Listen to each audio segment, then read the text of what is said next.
had intended to travel north, but the roads at the time were only crudely mapped, and the people strange and unhelpful. My only route seemed to lead me down a road that hadn't seen use in decades. It was just some packed down dirt with ancient trees on either side. And the humans at the nearby village had told me it led nowhere. But still, it pointed in the right direction. I spent all day travelling along that road, never seeing another soul. It wasn't until the evening that I realised even the birds were missing. As the sun began to set, the weeds and overgrown bushes that had followed the path parted, opening up into a barren field. No grass grew here. Instead, the rough dirt was crossed by other ancient paths. Some circled round back onto each other, some ended abruptly, and all branched off the road I had been following. Unnerved, I busied myself with setting up camp. It was a clear night, and I meditated under the stars, the stillness of the air helping me drift off into a trance. So I dreamed I was standing in the centre of a village. The townsfolk were busy themselves with their day's work, or whatever they seemed to be doing. But they kept on stealing glances at me. I looked around the village square and saw the road leading out of town. It was the same one I had just travelled, but it was far from overgrown. It had neatly manicured hedges on each side and fresh cart tracks. I was struck cold by a terrible feeling of dread. I wasn't meant to be here. I rarely dream, but this felt so real I could feel the sun on my face. I tried to snap out of my trance, but I didn't have the first idea how. A nearby woman must have noticed my discomfort and stared at me. Did she move slightly in my direction, or I don't know, maybe I imagined it. I moved backwards but tripped over, falling into a large man carrying boxes of glass bottles. I swore as the glass shattered and liquid sprayed over me, but the man didn't make a sound. He simply stared down at me as I lay in the dirt. The shadows grew, and I realised the townspeople were moving silently, circling round me. They all stared with dead eyes, and in a last moment of panic, as the nearest reached out to touch me, I grabbed a shard of glass and plunged it deep into my palm. I woke from the trance, sweating. I very rarely sweat or spook easily, but I packed my things and travelled through the night, never looking back at that silent field. I never mentioned the strange dream to anyone else, but neither did I mention the curious scar that runs across my palm ever since that night. Ooh. That was so good. Wonderful.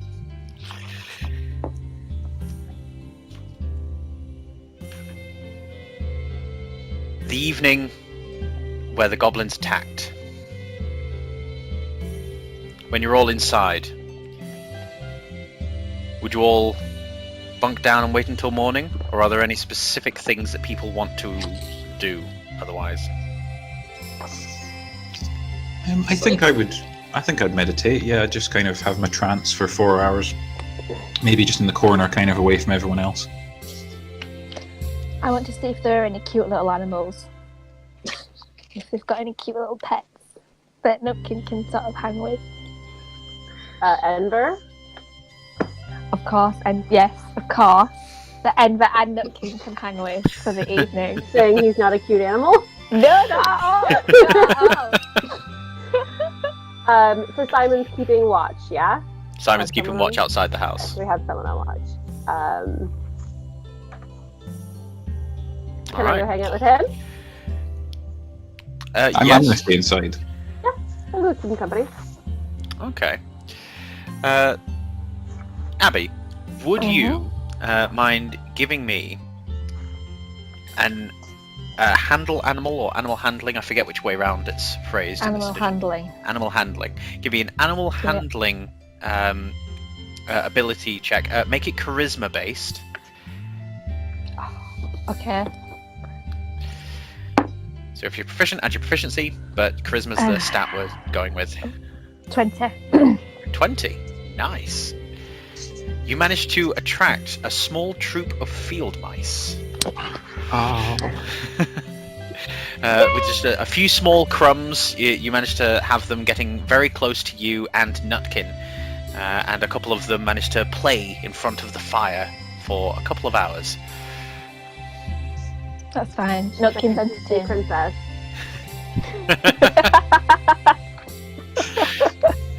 Yes, she is, and she has a song number now! Take it away, Abby! No. I'm going, bye. As you crack the door open, Simon doesn't move. And as you bring yourself outside into the cold, brisk air, Eden, you find that Simon's being cold and almost hostile in his complete nonchalance and ignorance of your presence. I have both of his flasks. Can I like offer him the one that's like almost empty? Mm-hmm. How do you offer it? Do you say anything or just sort of move it towards him? Just stand next to him and pull it out.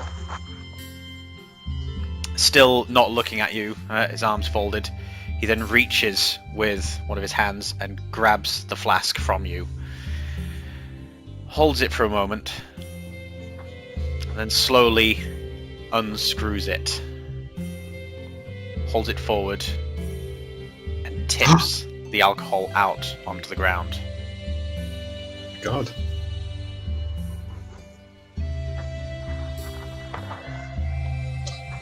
That wasn't necessary. I would have drank that. You all were in grave danger. You threw yourself at the danger. They were goblins. That wasn't. That was the most foolish and reckless thing that I've seen in a long time. Why? Why would you... Yes, they were small, they were violent, but we had walls, we had a door. We could have been easily safe within those walls. So, okay. So what you're saying is that rather than fight them, you think that we all should have ran inside and bombarded ourselves inside the farm. Barricading ourselves inside the farm would have been the best idea, yes. They would eventually blow over. It's not likely they'd be able to take down a door or walls. They had swords, spears. But, okay, so we didn't do that. Instead, we killed them. I don't understand what the problem is. They would have taken supplies and left all of us alone. That's... But this way, they didn't take supplies, and now they're dead, still leaving us alone. Can we hear any of this inside? You'll have noticed that Simon's voice is raised, so you'll hear that more than you'll hear Eden. Okay. If you give me a perception check, no advantage or disadvantage, just plain. Anything above a 12, you'll be able to pick out. Natural one. Oops. Well. Every time you strain your ears to try and listen to something, Nutkin or one of the mice gets some sort of nip or scratch and lets out a squeak, just enough to pull your attention away. Great.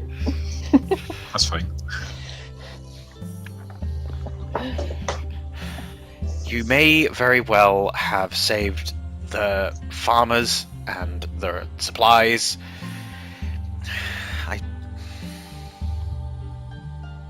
You did well to protect strangers. That much is clear.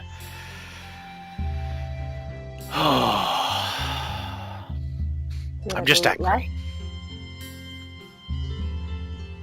Not with us, though, right?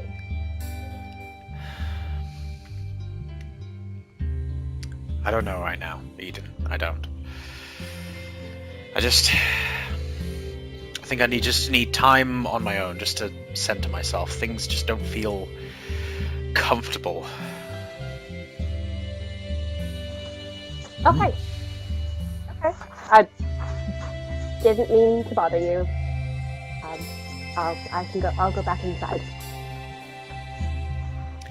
Just before you open the door, he turns and puts a hand on your shoulder. Thank you for the offer. I just need clear senses tonight. There'll be other times. He then turns and folds his arms again.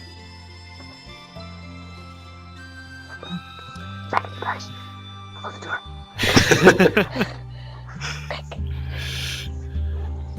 Is there still a roof on the house? There is still a roof. So the fire had caused significant damage to one side, but it's still enough that it's covered.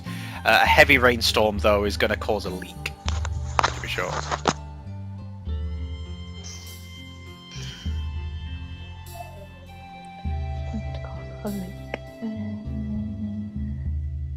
Hope it doesn't rain. I think so. Yeah. I mean, to be fair, in the grand scheme of things, like, epic adventure to potentially save the land, fixing a leaky roof. I think, no one's going to judge you for leaving that be. Yeah. We're not staying to fix the roof. That's not how. Well, sorry, was that even an option? I hope not. No. It just seems to be that Abby was weighing this up. Like, I just wanted to make it clear that we're not going to judge you for not No, doing I it. was thinking about it, but also just looking at myself, thinking, what do I need to change? That was all. Fair enough. But yeah, morning comes. The sun rises, like streaming through the window panes. Ralfred and Isabel are both up very early. Ralfred sitting in a rocking chair and moving backwards and forwards. Isabella getting some of the soup, the stew that was resting atop the fire, and spooning it up. She'd moved it to the side before she retired for the evening, and so it's cooled down quite a bit. So it's more in the way of gazpacho, or some cold gruel that you're getting this morning. But she I sets it up. eat it happily with the biggest smile on my face, and I say, "This is the best cold soup I've ever had." Not sarcastically, I'm like fully meaning it. Oh. Isabella gives you a polite nod and a smile, and sits to herself to eat it. You notice that she winces with every mouthful. Oh. I think I don't even try and eat it. I just pass it back to her if I'm past some. I look for like any sort of seasoning in the possible kitchen. You do see that there is a small burlap sack, like essentially a pouch, set atop the mantle, and there's a few sprigs of various plants nearby as well. If you give me a nature check, you can identify if they're herbs or just decoration. 19. So you managed to identify that 2 of the 3 leafy sprigs that you see are in fact herbs. One is thyme and the other one is sage. The third leafy sprig, isn't usually a condiment or a spice. This is a healing herb. This is something where if you were to grind it up and mix with a bit of water, could be used to make a healing salve, a potion that someone could drink, and it would heal them. Also, the small bag is full of salt. Okay, I'll take some salt and some thyme and put that in the soup slob thing, and ask Isabella how if I could take some of the plant, the third plant. I don't see why you can't take a cutting. That's lovely. I will open my pouch and take a sip and put some in there for later. I also go to take a cutting of it. I don't ask. Give me a dexterity saving throw, please. Okay. Oh, for God's sake, a critical 1 again. Time for new dice. Or natural 1, whatever you call it. There is a shock of pain that rides all the way up your arm as a thick wooden spoon is quickly wrapped on the back of your hand. Oh. I'm gonna laugh. I'm gonna sort of laugh to myself and then ask him if he's okay. Are you okay? I think I gripped my sword very tightly, but kind of, maybe decide now isn't the time to To stab a farmer? lose my temper. Yeah. Oh. At this point, Simon will open the door, intruding upon this moment, and say, "Sun's up. We should go." Okay. Let's go. We didn't start with like any money at all, did we? I've got 10 gold. I started with 10 gold. Right, I have nothing on my sheet. Should I? There's have usually a something? little bit of gold that comes with your background. Alright. Can I just say I have 10 as well? Yeah, Yeah. it's usually between 10 and 15 gold that you get as part of a background. So say 10. We'll double check it later. Okay. So I want to, before we leave, give them. How much? I'm gonna ask them. How much is it going to cost for you to repair your roof? I'm just shaking my head in the background. Like, no. I ignore him. I mean, It'll probably I've just got be a day or two's labour. We'll exchange some of the straw with one of our neighbours. So, like I say, just a couple of days of working their fields instead of ours. That should pay for it. Yeah, but like in gold. I'll just give her. I give her a gold. It's cool. A gold? We're not traders, you see. I mean, this would certainly pay for the roof and then some. Then take your roof and then some. Maybe get some like protection around your house or something. I don't know. It's not quite a face palm. You fed us. You harmed us for a night, and we burned your roof down. Like, just it's not enough, but it's all I can give you right now. I will also pray for you. She clasps the gold in her hand, gives another nod and smile, and puts her hand on your elbow as if to guide you into the walled-off area of the house. It seems to indicate that she wants to speak to you alone for a moment. Okay. Happily. The moment the two of you are alone, she quickly embraces you in a big hug. Aww. And then, when she releases you, she takes you by the shoulders, quickly fixes your hair and your collar for a moment. And then she gives you another sharp nod and goes to hide the coin beneath her mattress. I leave smiling. Where is Ralfred? Ralfred is still sat in the rocking chair. His eyes are closed in deep contemplation. Okay, while they're in the other room alone, I go and cut a swig of that leaf that's on the that she told me not to.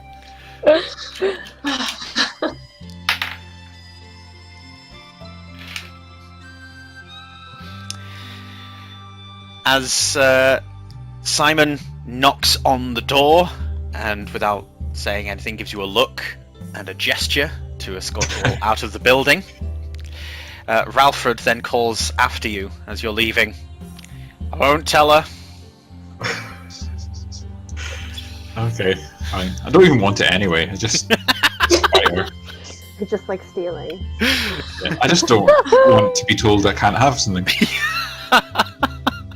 Is there any broken glass around while we're here? No, the windows are entirely intact. Okay. Or do they have any glasses, like a cup that I could take? Ask. They don't have any glassware. Okay. They do have some pottery that they use as cups and utensils. Okay. All right. Heading outside, you see that Simon has fed and tended to the horses, and that the wagons are ready. Well, wagon singular is ready to go. As he climbs into the driver's seat, yes. I don't want to say anything, do anything before we go, because if you need to go to the bathroom, now's the time to do it. Never ever thought about if I need to go to the bathroom before a D&D. It's quite a big question. Like, do I need to go? I don't even know anymore. I wasn't ready. I get onto the wagon and comment, what a wonderful day for a wagon ride. Oh, wait, no. Can I do... Oh, I meant to do it when I woke up. So my... it's not a big deal. As part of my religion, or whatever it is, faith, I'm supposed to do, like, a prayer thing every morning. Can I have done that? Yes. I'll do that now. Oh, I don't know. I need to remember to do it. Sunrise is when I meant to do it. I did it at sunrise, it's fine. Yeah. We'll retcon it and say, done at sunrise. I mean, strictly speaking, that's something that can happen sort of like in the early part of like waking up, gathering up your bed supplies, getting breakfast, that sort of thing. And, you know, just Cool. quick prayer in the morning. The wagon is then yard onwards, the other horse riding alongside, and Simon seems to keep a brisk but not overly speedy pace over the hills. The sun starts rising in the sky, moving along. Hours go by, and Simon is wordless throughout. But in the distance, there is this odd, dark splot on the horizon that is drawing ever closer. There are... Is that to the north? It is to the north. It's in the direction that you guys are heading towards. It doesn't seem to be moving towards you. You seem to be moving towards it. Okay. Would someone want to be on the lookout? Since no one's actively riding driving the wagon, and you're all just riding. It's just the speed that will be giving you disadvantage. Not me. I don't think I'd be that interested in, keeping a lookout. Not that worried. I'll keep a lookout. All right. Would you like to make a perception check then, please? It will be a disadvantage because of the speed, so you roll twice and pick the lowest. 11. 11. Yeah. You note that the dark splot is definitely some growth of some kind. It's a few miles away, but you're noting some of the telltale signs. There's also a large amount of aerial life above it, a mixture of birds and small bugs, creating this sort of cloud hovering above it. There's also a lot of animal life that you're starting to see, whereas things were rather dead on the way to the farmstead. Now that you're moving further away from civilization, you're starting to see more in the way of small field animals running about the place, but they all seem quite scared, more so than there would be of just a wagon rolling through.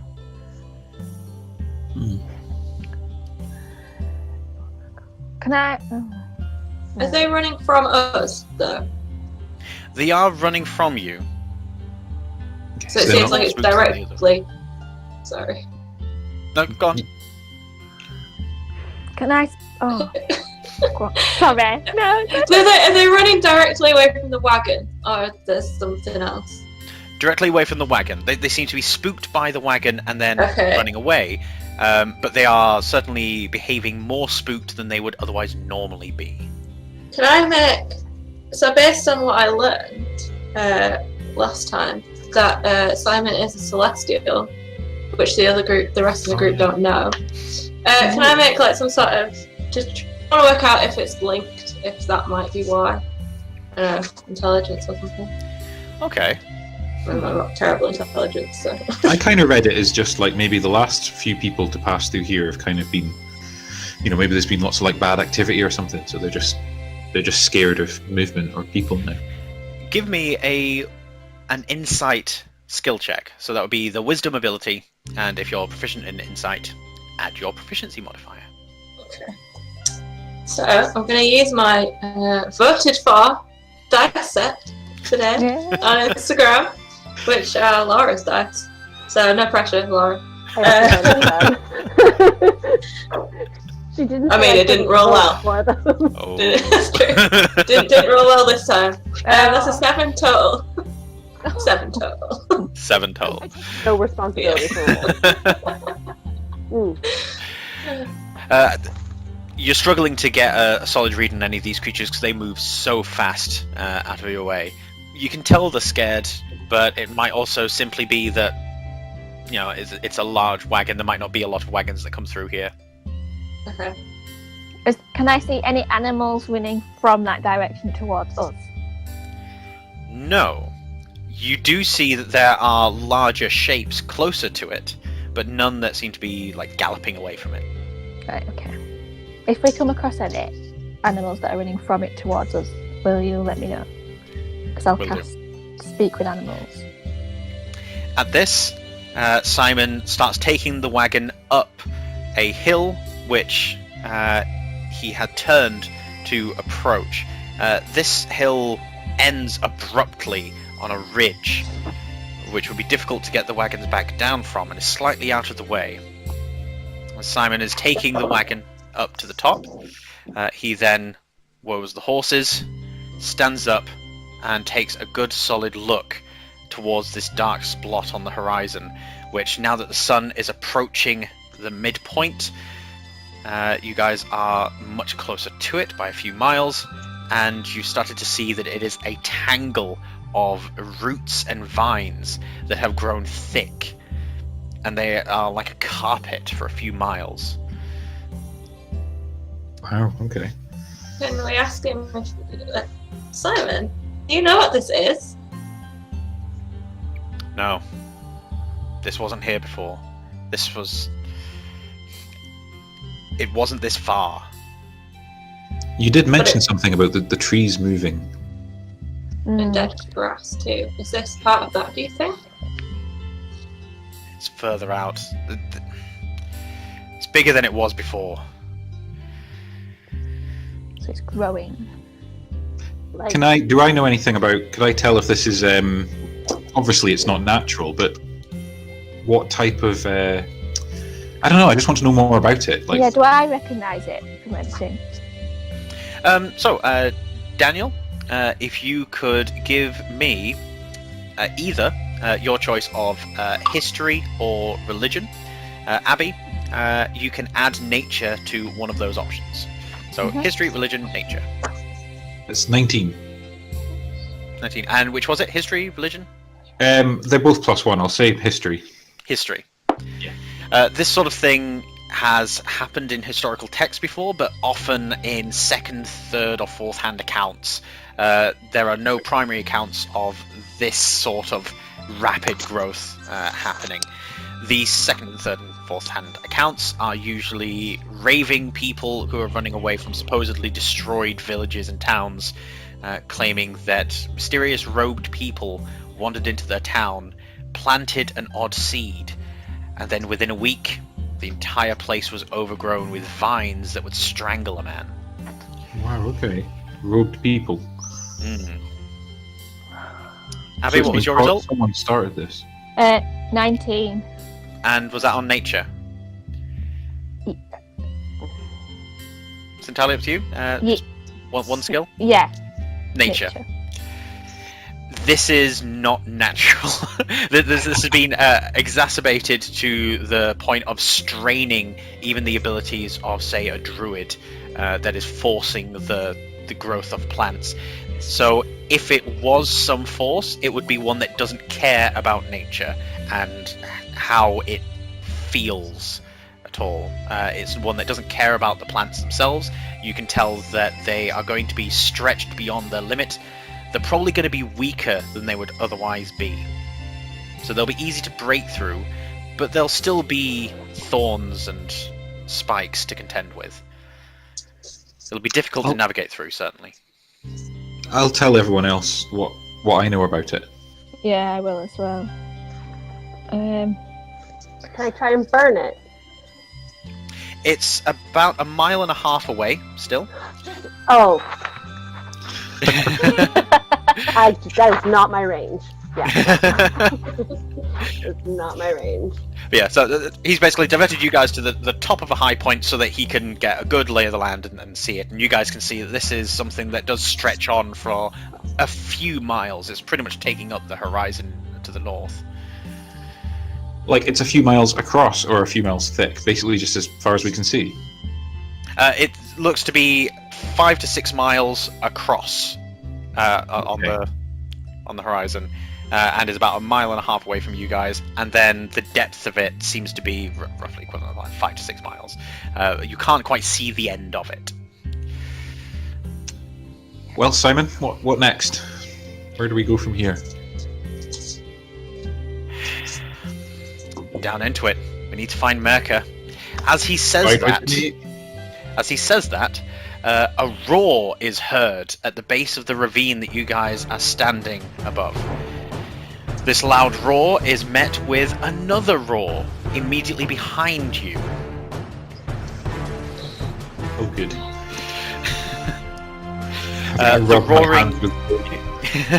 The roaring sound below starts moving, and you can sense that this creature, or whatever it is moving around the ravine, ready to climb up and meet with you. Turning around and looking immediately behind you, about 60 feet away is a large black bear.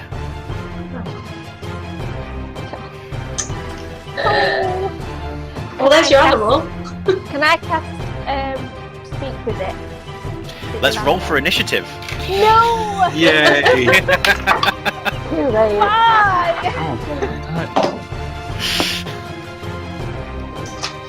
12. 12, 17. 17. Abby, Laura? 9. 9. Kerry? 14. 14. Nice. So the order of things is the bear gets to act first, followed by Abby, then Kerry, Daniel, and then Laura. The bear gets down on all fours and charges towards you. Getting to the edge of the wagon, rearing up on its back legs, roaring, exposing its chest and making itself look huge. This thing is easily 11 feet tall, if not more. Yikes, okay. It is now your turn. I will cast speak with animals. Which, as with most spells, is probably going to be just a one round, one action thing. Speak with animals. Here we go. One action, just verbal and somatic. Yep, you can now speak with it. I will say stop. My friends. Dog herders. Give me an animal handling skill check, please. It can be your choice and be the wisdom or charisma for the ability. Oh, well, that's going to be wisdom. Plus 10. Plus 10? Wait, you've got a plus 10 for wisdom? Well, plus 5 on animal handling and then a plus 5 to my wisdom on it. Oh my god. How are you Well, that's 5 already? Well, that's good because that's only a 7, so that takes me to 17. Awesome. Breaking the flow ever so slightly. I'm experiencing an issue with my sound, so just Me too. one moment and I'll try and sort this out. Dude, it gives me time to read over my sheets quickly. And I'm just researching my I've got to hold it down. I just need to learn my character more. Yeah. That will happen as we go on.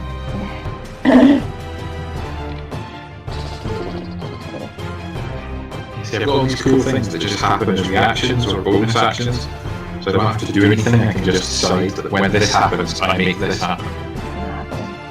I've never played Druid before, so this is honestly this is all new for me too. I'm normally a cleric.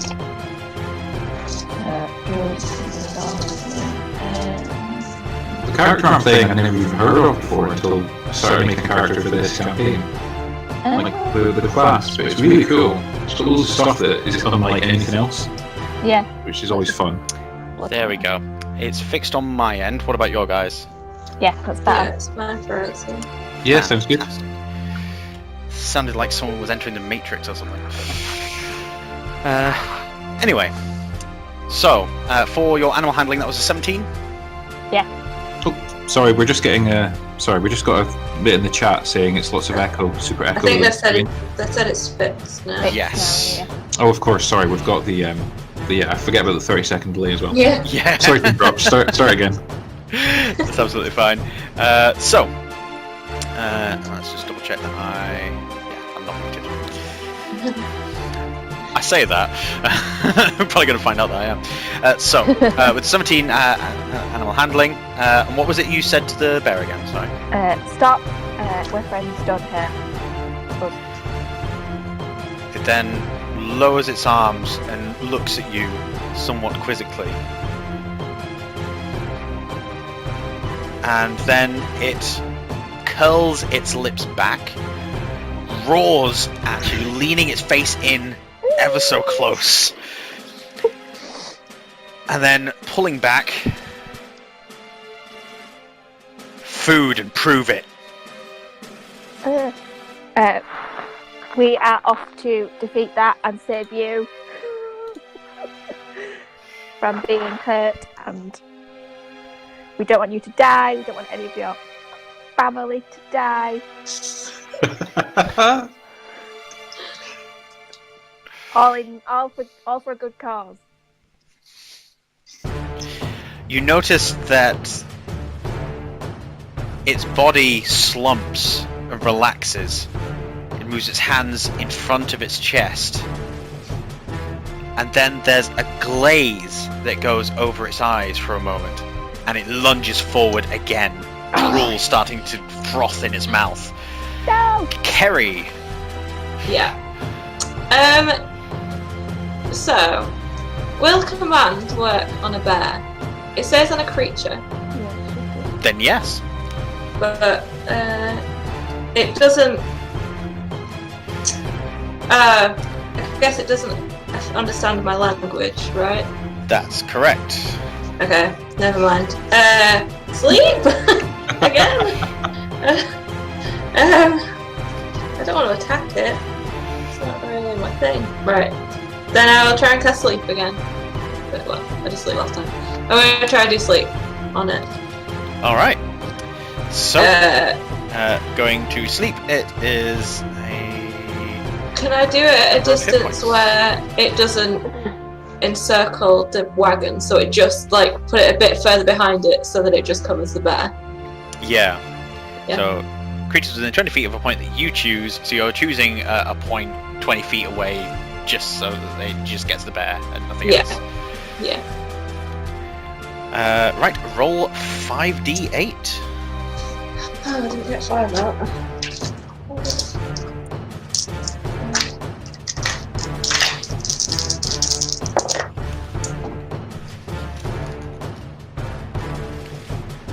24. Probably not enough 20. for a bear. We shall see. So you've rolled 24, you've reached for your symbol, which did we say was on your shield? Half into my shield.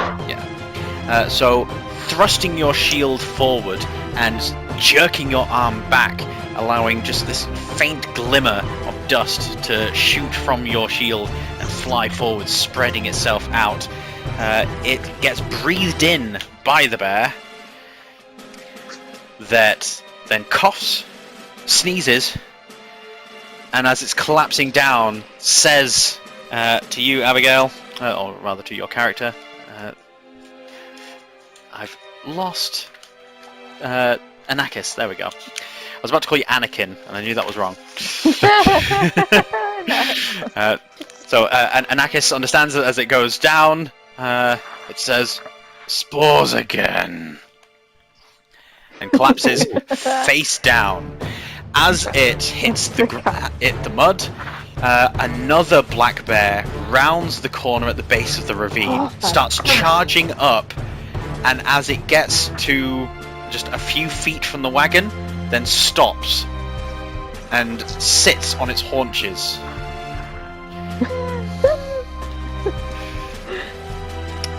Daniel. Okay. I feel like I have to apologise every time I'm going to do something in character. Because he's gonna shoot it.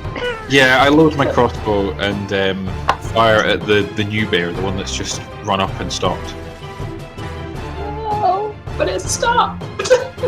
It's a bear. It's a wild bear. I'm not taking any chances. Yeah, a cute innocent bear. I'll deal with the one that's asleep later on, but we'll deal with this one first. Alright, give me an attack roll. That is 21. Nice, definitely hits.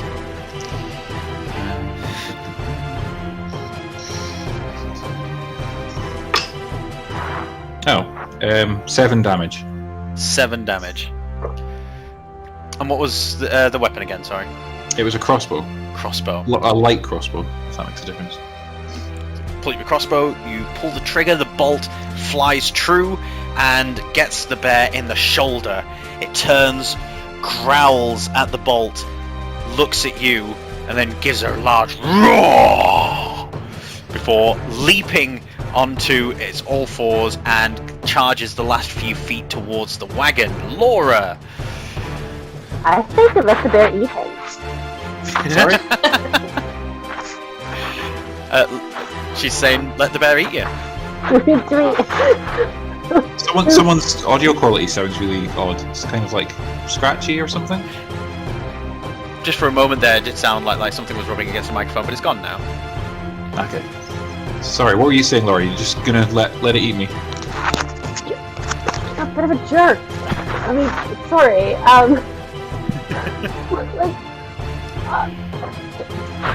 I'd hate to not, do things that'll upset you in character, but yeah, I'm gonna just. Yeah. That's what it is. Laura, your microphone's rubbing against your jumper, I think. Oh, sorry. There's not a whole lot I can try and dangle it. It's alright. We heard you clearly enough that time, though. But that's fine. So, alright. So, not doing anything on your turn just now? What you can do is take the dodge action, which means can that I help the bear? You can help the bear as well. Yes. Can I be on the bear's side? You can. So you can take either the dodge action, which gives everyone disadvantage on attacks against you, or you could provide the aid action, which is basically you just distract Daniel's character until the bear gets to attack him, and the bear gets advantage. I feel like he should be bitten once. Okay, so yeah, I'm gonna go distract. Alright. And I'm gonna shout at Airden. You deserve this! Except for not taking watch.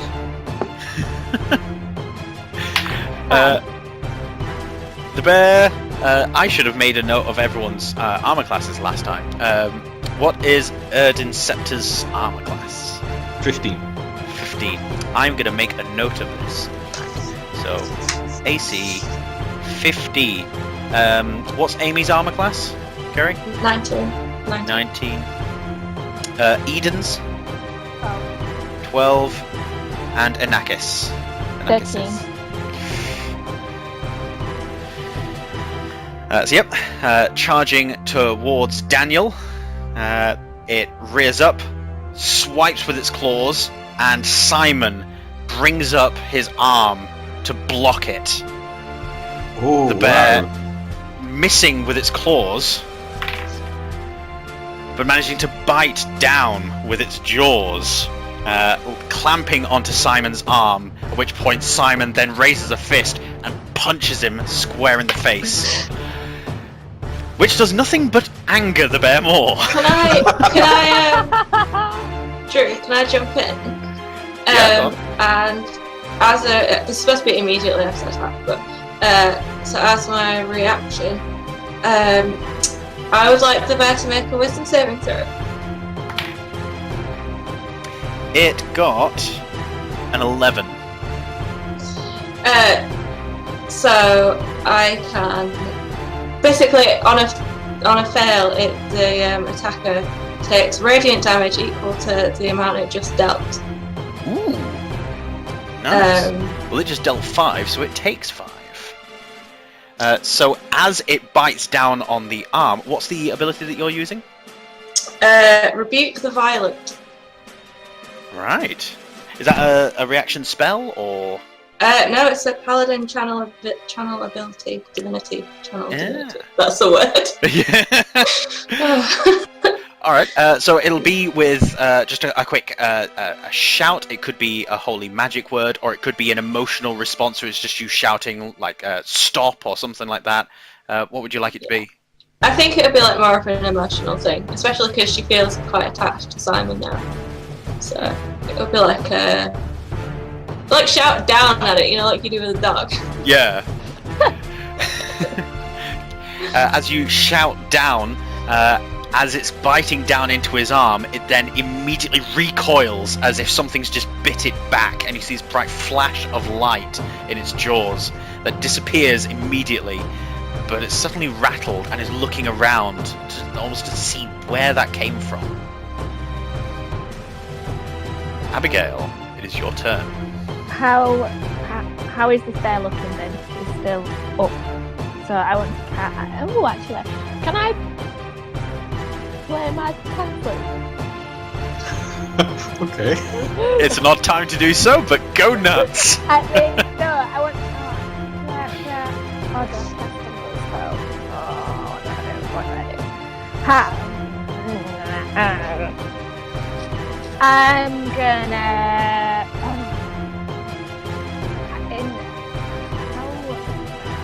30 feet. Is there any trees within 30 feet of where we are? No. It's rolling hills at the moment. Rolling hills. Yeah. Just grasslands, plains. Okay. Can I... I'm just going to cast Speak with Animals again. I think it lasts for a little while. Yeah, 10 minutes it lasts for. Oh, can I talk to this bear then and say, stop. Stop, don't hurt us. Your friend is only asleep, it's okay, we won't hurt you if you don't hurt us. Except someone already shot him. Doesn't know that. It then turns towards you, claws still sort of reaching to try and get at Simon. Its individual fingers like stretching to try and scratch his face, and he turns to look directly at you. Did you do that, Flash? No. Wasn't me.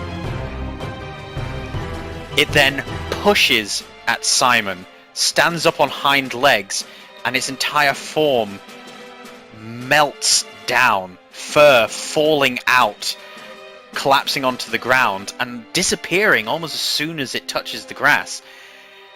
The form shrinks down, getting shorter and shorter, until eventually you see naught but something barely 5 feet tall, pointy ears, pale skin. It looks to be an elf. Oh, werebear.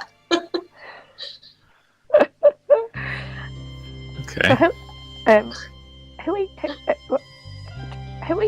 Who's this? We are now On the floor. I just say who's this on the floor. we are now out of initiative for the moment. Because I just accepted that that's happened.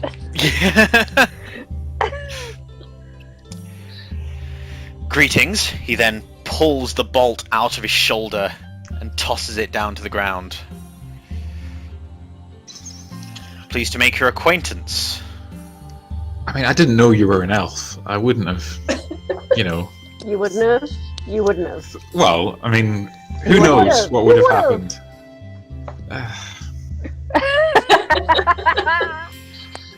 Damn it. Team bear all the way.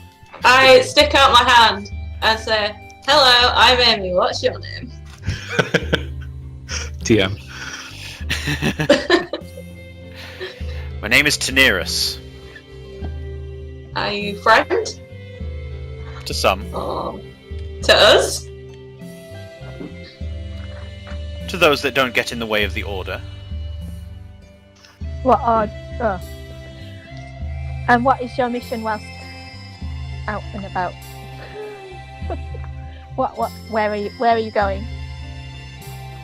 rather inquisitive bunch. My purpose is my own. I simply heard the bear coming and thought that whoever it was about to attack could do with some help. Speaking of You the got it bear, sorted. the bear that's still asleep, it's not going to last. It's not going to stay asleep for long, is it? No, No. it'll stay asleep for the next 30 seconds. Well, So we should probably scatter. Can we just check that that's not one of you guys, right? No, That's that's it. a bear. A real bear. Do you want to get on our wagon and we'll go and leave, and then we can talk away from the bear? If you're riding north, Yeah. I think we Which can way are we go. riding? Are we not North. right? So- Oh, yeah. I say yes, and I push what I presume Airden has laid out across his part of the wagon out of the way and offer him a seat. I mean, the bear's just going to follow us. We need to deal with him. We don't need to deal with him. Sit down. I mean, I could just nick his tendons, or Don't make me do this, Daniel. Ah, Don't make me do this. what you say? Well, no, I can't put him to sleep, unfortunately. Right. I Thank God for offer a seat to the guy. he graciously takes it while starting to tend to his wound.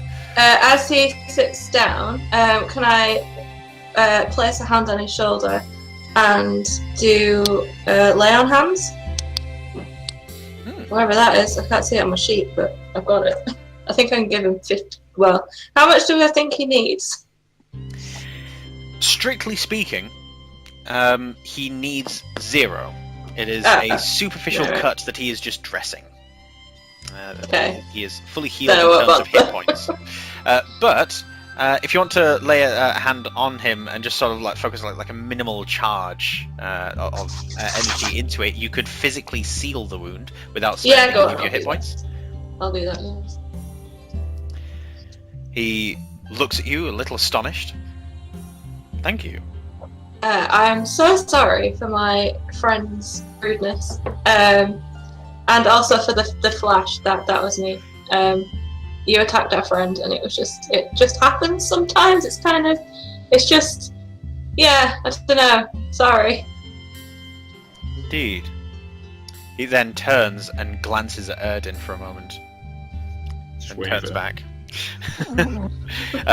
Simon, clutching his arm, then drags himself back to the seat and with one arm grabs the reins and sends the horses on. As he does that, I put my hand forward and I lay on hands on Simon. He took 5 points of damage, if you recall. Okay, I'll give him 5. Alright. His robes are still soaked in blood, but he is grateful for the heal. As you're riding on, Daenerys openly discusses things with you. I apologize for the rather rude introduction. As I mentioned before, it's not something that I assumed would happen. I did think that the bear would still be operational. You seem to dispatch of him with most haste. Yeah, well, we put him to sleep. So he'll wake up fully rested and we'll just go about his business. We didn't need to kill anyone. I look specifically at Airden as I say this. As you whatever. reach the bottom of the hillock, looking up, you see the bear starting to rouse, lift itself, shake its head, and look around. But it seems to think that your distance is far enough that it's not worth it. You have managed to move a few 100 feet away from it by this point. Good. Fine. Sure. So, this order you were talking of. Yes, the order. What is the order? The Order of Druids. I am on a mission to secure the area, and that is all I'm at liberty to disclose at the moment. But When you you say- do well in aiding us. When you say area, Mm. are we speaking broadly or a specific place? I'm moving north to help deal with a situation that's happened with the natural forces there. So are we. Do we know who is behind the entanglement that we see before us? Yes. The Order has some information, although more is certainly wanted. We know that it was a small party gathered by a gentleman by the name of Simon Basal. At this, Simon tenses slightly, just keeps his eyes locked forward. We don't know where he operates from, what he looks like, but what we do know is that he's a dangerous individual capable of recruiting a myriad of mercenaries to go and do his bidding. The most recent of which seems to be delicious. to separate the natural forces from an artifact that maintained their equilibrium. Interesting. What? Can I ask? Go on.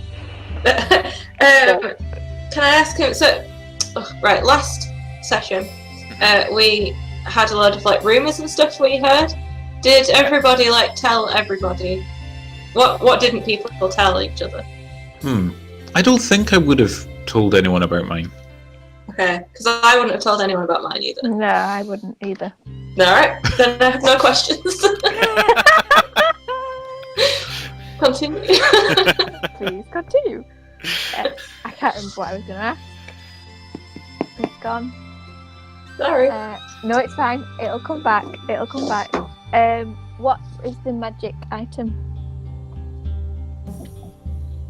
Something that I wouldn't want to discuss with anyone not of the Order. I hope you understand, we do very important work. It would not do for the information to get out among the public. How about an exchange of information? Say if we knew the location of someone.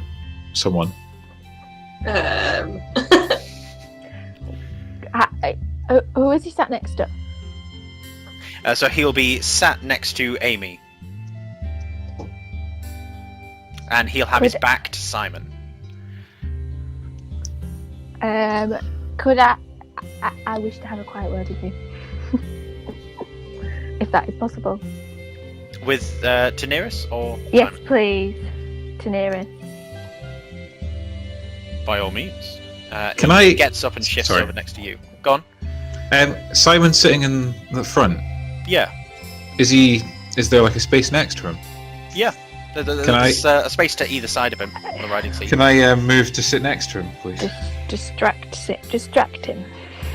Okay. So while Abigail, Anakis is taking Daenerys off to the side. Airden is going to sit next to Simon. Let's have the Simon and Airden conversation first. I wasn't necessarily gonna, have a conversation with him. It was just a power play. I just want to sit next to him and just stare at him.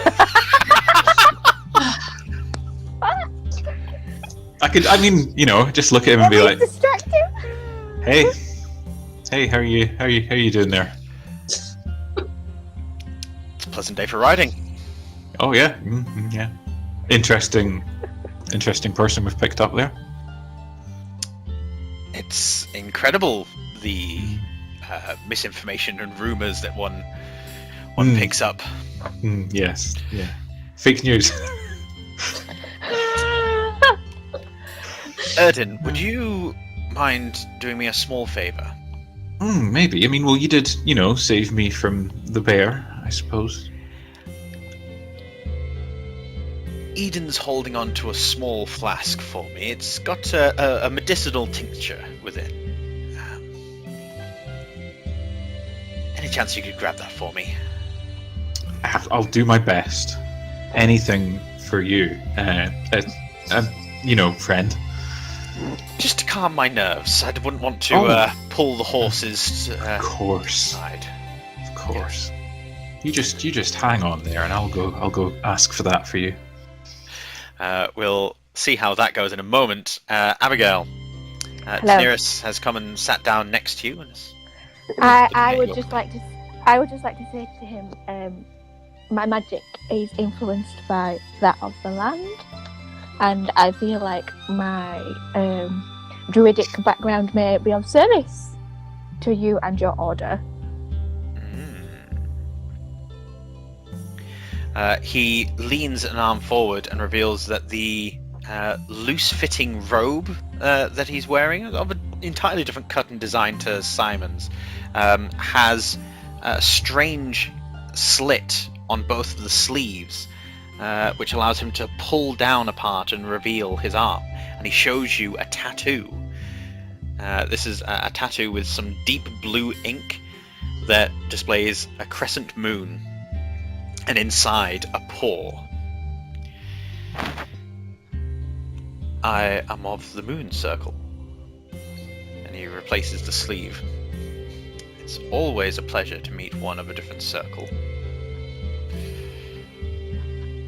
Indeed. What are you doing with these people? I'm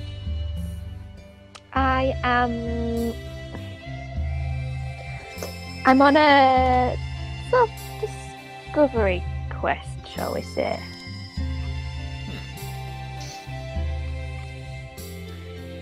Indeed. And that of one of a one that was sort of came about quite urgently, let's put it that way.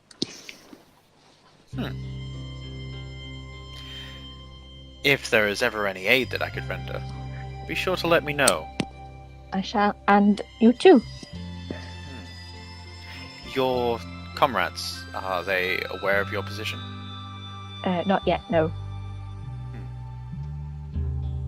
I shall be discreet. I too. As he's about to get up, he seems to almost realize something. If you do take me further north, closer to my destination, I would not deny your assistance. The focus is indeed one of the crystal monoliths. We suspect that its connection to the Feyweave has been separated, which is not something we've seen before. The crystals being pure Feyweave penetrating into the material plane. That energy, that power being left rampant and unchecked, disconnected from the source. It concerns me greatly. Yes, definitely. Are you aware of any of the other crystals being misplaced? None of the rest of them seem to be affected, thankfully. But it Any is reason? disturbing my order. Any reason as to why this one might be, or who may be behind it? That Simon character I told your group about. He sent people in search of the crystal monolith, one that we did have a guardian of some 200 years ago, or maybe more. We don't keep the strictest of records. And that guardian has not been heard from in some time, and it seems that he's failed in his quarter. It's not protected, and it's either been entirely destroyed or otherwise disconnected. We don't know by which means. I seek to find out and stop this Simon from hiring any other mercenaries to fulfill his evil deeds. Well, as of yet, Simon does not know of my order, and as far as he is aware, we are currently under his service to help him in his quest. He turns slowly to stare at the driver. Oh, my bargaining power. He's here. As of yet, no. We are aware that he's further north on the path. Good save. Give me a... You know what? Not yet. I'm just going to make a note of something. Hold on. That's Ooh. good.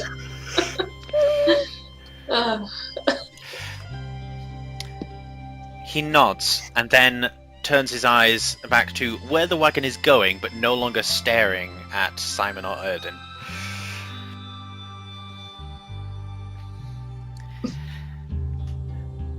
This is merely our driver that we picked up in the town I came across in the previous town, which was called...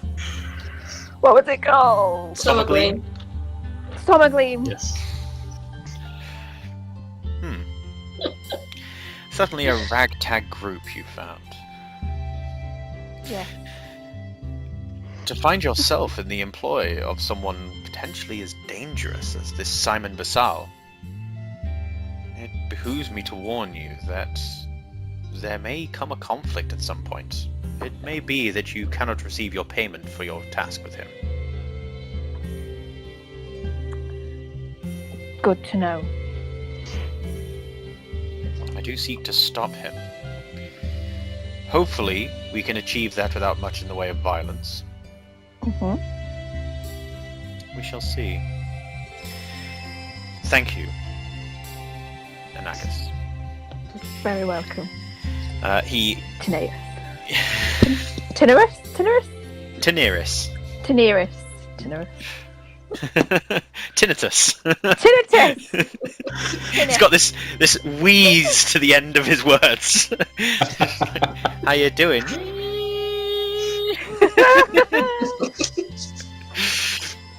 So I take it we couldn't hear any of that conversation. No, it was Right. in hushed whispers. If you strained, I would allow you to make a perception check, but especially with you being that's so fine. far to the front of the wagon, I would say that Airden wouldn't be able to. That's fine.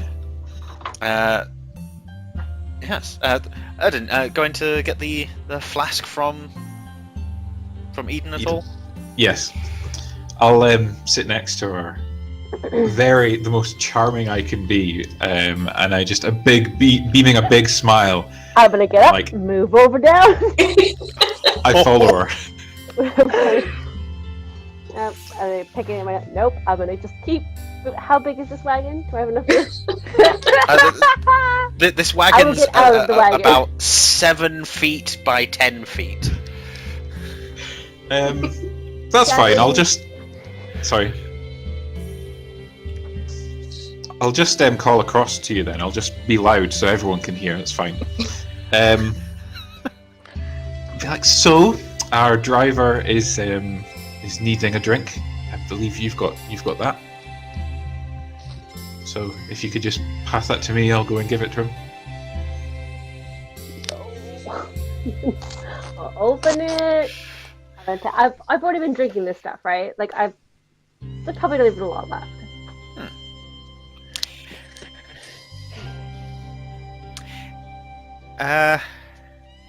What's your passive perception, Daniel? Oh, it is 14. Allow me to. You spot trying to sneak past everyone's feet along the floor the very small form of Enver sneaking towards your boot and looking like it's about to try and bite you or stab you. Then it notices your eyes glance down at it, and it freezes. I don't know, take out my sword and just kind of wait for someone to react. Enver I'm going- immediately dashes Just back look to at Eden. I'm like, oh well, that's strange. Sorry, I thought there was a rat or something. Anyway, we were talking. You were gonna, just pass me the drink there so that I can give it to the driver. Doesn't sound like something I do. No. Oh, well, okay. I mean, You could try asking really, really nicely.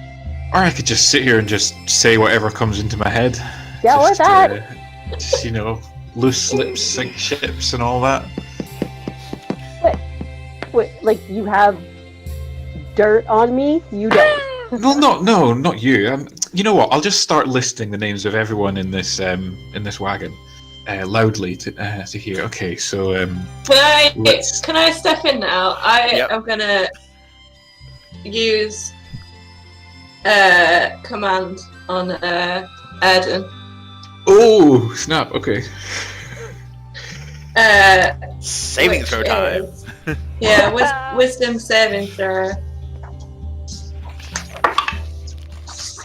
Uh-oh. Mostly for dramatic Oh. importance more than anything else, but I have chips. Oh, I'm very jealous right now. Yeah. I've got That's you get, the Daniel? chili chips. 6. Alright. Not enough. So I'm gonna smile like my happiest, cheerfulest smile, which pretty much hasn't left my face this whole day. And just say silence to him as the command. And that'll last for a minute.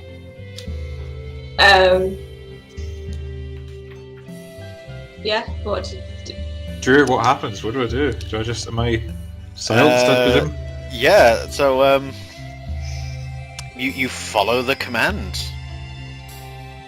So I'm fuming. if it's silence, you are silent for the next 60 seconds. And then I say, why is everybody arguing and fighting? All I can feel is tension on this wagon. This is supposed to be a nice, happy, friendly road trip. We were having a conversation. Clearly- Well, Airden was about to start quite aggressively, I feel. Saying things to wind you up. Why don't we all just be nice and be friends? Whilst this is going on, I'm gonna slyly maneuver. And are you still sat next to Simon? Dan. No, I moved back into the... I'm going to sit I was next chasing to Eden around Simon. Okay. Sorry, Anakis is going to sit next to Simon. Yeah. Okay. He turns to you almost expectantly, and then his face drops a moment when he realizes that you're not Airden. Yeah, that What's going happens a on back lot. there? Hi. I was under the impression that I might have known the bear elf, but I don't. It's fine. Yeah. So this thing that's going on. Are you sure you don't know anything else about it? What the elf says. I dislike how true it might be. How true?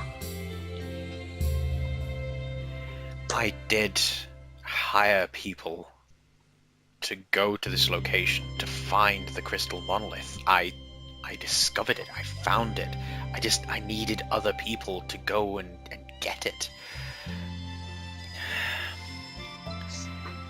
Something happened. Something has gone wrong, and now everything's ruined somehow. Wish I knew how to fix this. What is it that has actually happened? I don't know. We need to get there to find out. What do you fear that's happened?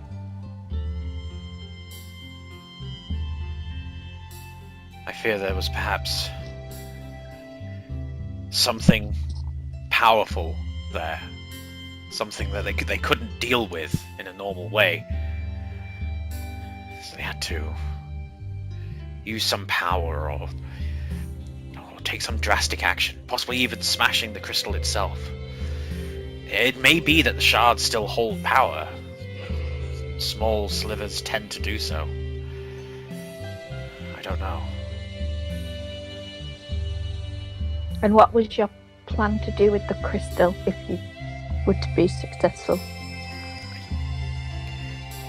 Those crystals are worth a fortune. The Queen of Summergleam would have paid a ransom to get her hands on it.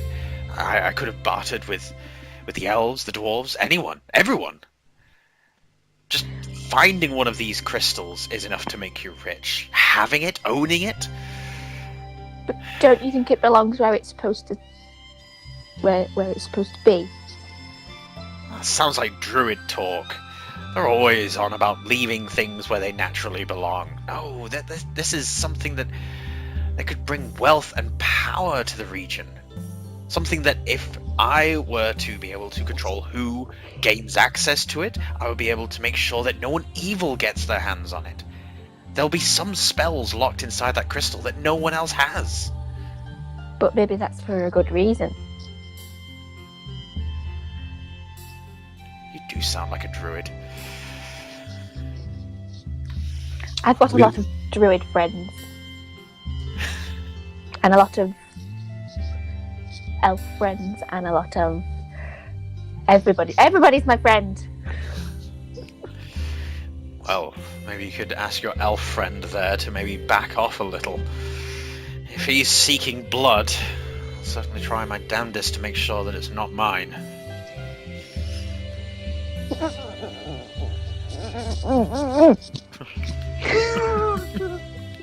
See, I really wish I'd overheard all that, but I don't think the character would have. Yeah, I kind of want to share it, but I feel like I'm stuck between a rock and a hard place right now, because I am. Ah! Oh, I don't... Right, okay. That's fine. Okay, so how long do you think it'll be before we arrive? Oh, we're not far from it, are we? We're about a mile away from it, aren't we? Yeah. You're getting closer and closer. In fact, given the amount of time that's transpired, you guys are going to just reach the edge of the thicket, which you now see is tall as well. Just about the time that the command spell wears off, so within the minute. Oh, okay. Go on. Do I know if, like, are Celestials generally, like, always good?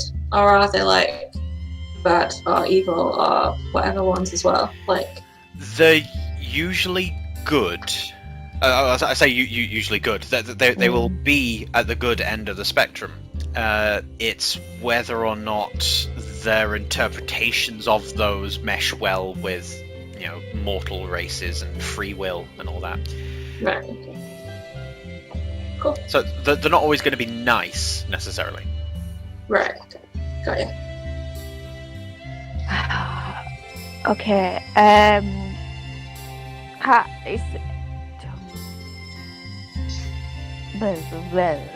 don't know what to do. Okay, I'm gonna. 20 seconds until the command spell wears off. Oh, fuck's sake! I'm just staring daggers at everyone. I'm furious. To, like, I your am normal face. Say, I'm going to. Okay, I'm going to move to Amy and whisper. We have two people who want to kill each other sat at either ends of the cart right now. I whisper back, I think you mean 3. I look at Ed. 15 seconds until the spell wears off. What do you think we should do? I have no fucking clue. I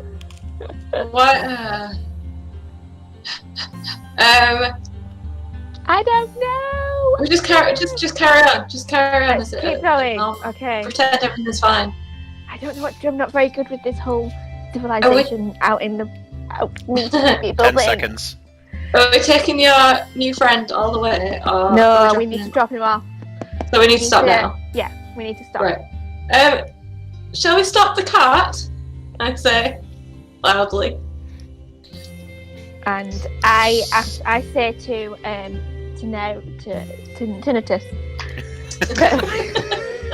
You know. I just need to stop off to make to go check the local trees. Simon stops the cart, and as the cart stops, the command spell wears off. Daenerys says to you, do you wish to conduct this alone? No, I would require some help if that's okay. I will happily do so. And he climbs down from the cart. How far are the local tree life? Is it nothing? Is there? So you guys are 20 feet away from these this wall, essentially. Do you recall Sleeping Beauty? Yeah. So the Yes. briar patch from that, this is just a tangle of huge, thick vines that have these large thorns coming off of them. It looks like a rose bush, but expanded to giant size. This is at least 15 feet tall. You are standing in the shadows of it, and they are tangled around and through each other. You can see that there is room to maneuver around them, sort of, but it will be difficult to move through.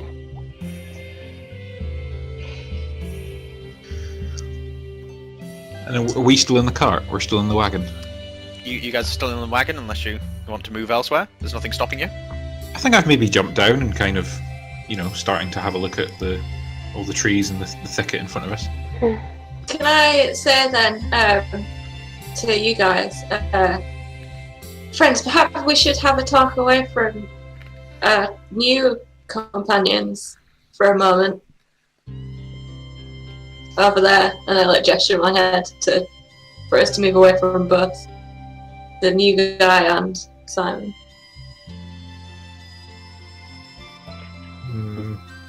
No, fine. I go over and talk to myself. I'll go. Meanwhile, Okay, I'll speak to Tinnitus. I'm just calling it from now on. I'm sorry. I'll go join Amy and Eden. I'll go. Cool. Well, I'll not say I'm gonna go speak, but I'll go. Okay. And just say, I will aid you in your quest for the search of the crystal, but I feel like this may be better done separately. Therefore, we have as we will have two possible advantages from different parts of this entanglement, this thing that we have in front of us. What do you think? That might be wise. We are currently being hunted. It would be a good idea for us to split up. Yes, I think that's very wise. Very, very wise. I shall go eastwards, circle around, and enter from there. Okay, we will go west and enter from there. As he turns and starts walking away, he walks past Simon in the cart, at which point he stops, climbs up onto the driver's seat, and leans in close to him. Abby, would you now roll for me a charisma ability check? This is a deception skill check to see if you were successful in convincing him before No! that is not Simon. No, I'm not doing that. How far from the cart have we got by the point he gets onto the... You guys would be 25 feet away. Right, okay.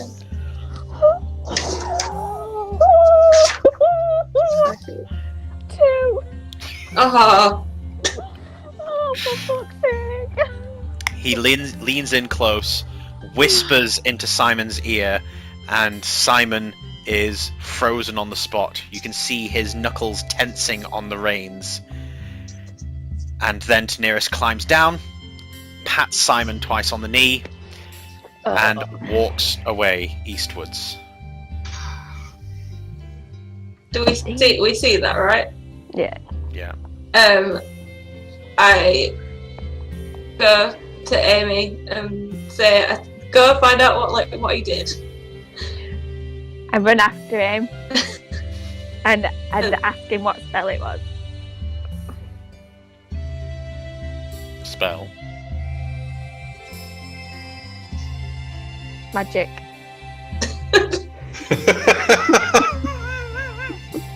I simply informed your driver that I had a pleasant journey, and that I look forward to the return ride back to Somergleam. Oh shit. Can I go check on Simon?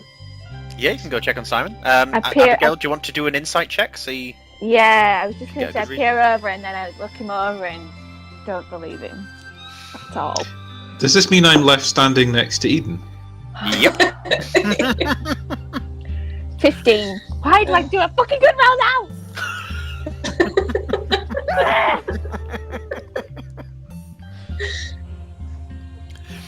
Sorry, was that 15 there? Yeah, sorry, I should have swore. Sorry if there are any young people listening. It's after 9. It's fine. It's loud. So, you look him up and down. You see that he's being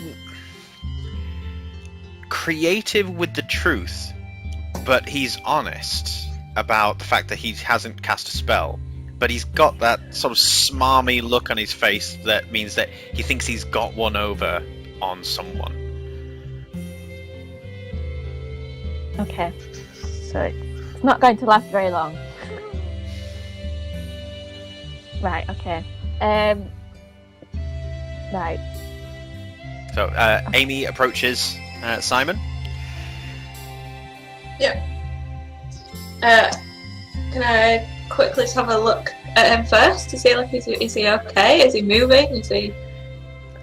He is trembling. You notice that his left leg is wobbling up and down very quickly, and that he is tensely pulling on the reins, slowly clenching them closer and closer towards his chest, which you notice is starting to pull on the bridle of the horse a little bit. Okay. Can I climb up and sit next to him and, like, put a hand on his arm and very gently ask him, like, are you okay? He starts whispering rather hurriedly. If you want to strain and see if you can hear him, I or do. say something I to do, him. yes. Alright, I give me a want to- perception skill check.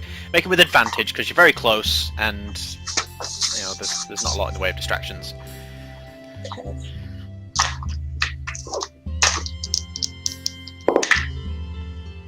God. There's that. Christ. 6.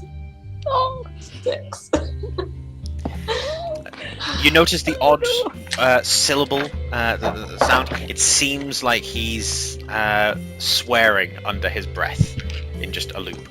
Okay. But you can't pick out exactly what he's saying. I say, I'm so sorry. I can't hear you. What did the guy say to you?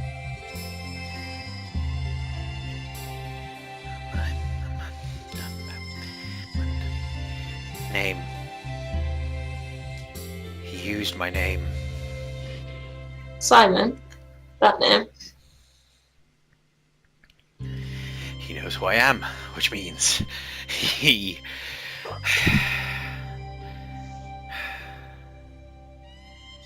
It doesn't mean anything. No, what? Please tell me, what does it mean? Well, you heard him on the cart. He thinks that I'm some manipulator, that I'm dangerous. When it comes to druids, there's only one thing they do with dangerous things. They get rid of them. At this I lean in and I say very quietly, like very, very quietly, Simon, I sensed what you really are back at the farmhouse. I know what you are. I will protect you to the end of everything. I will not let him hurt you.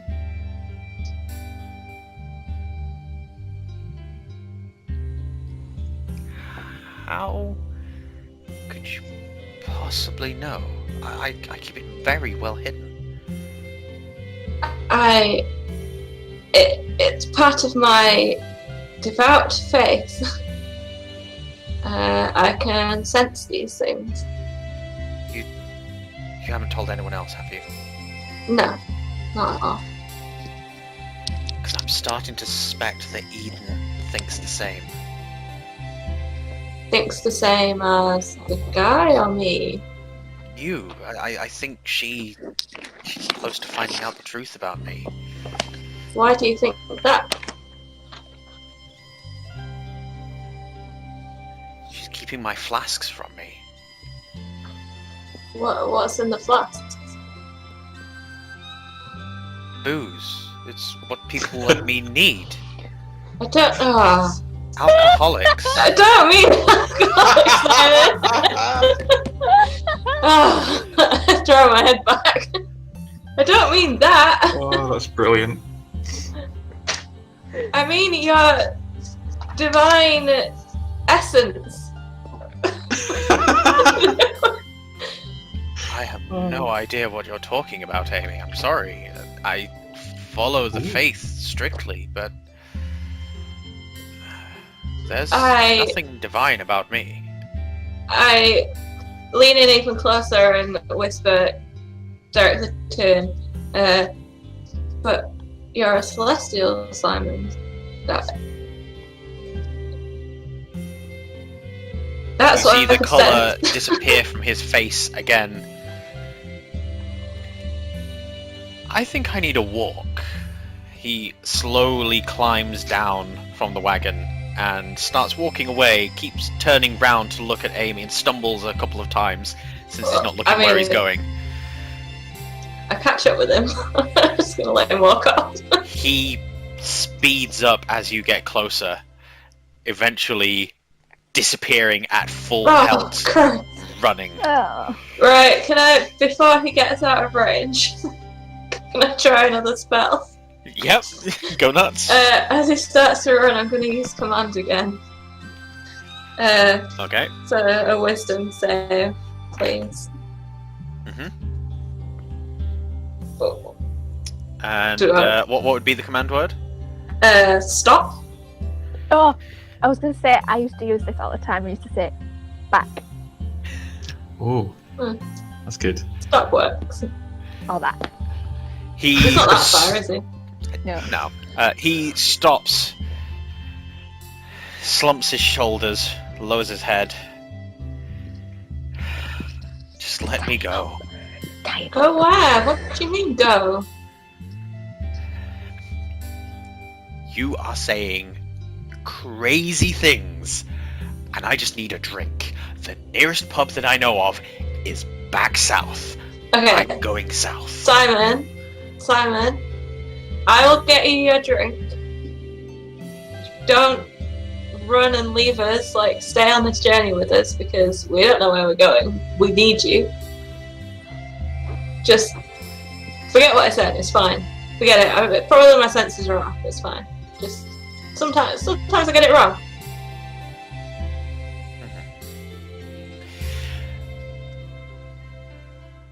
Daniel, Laura.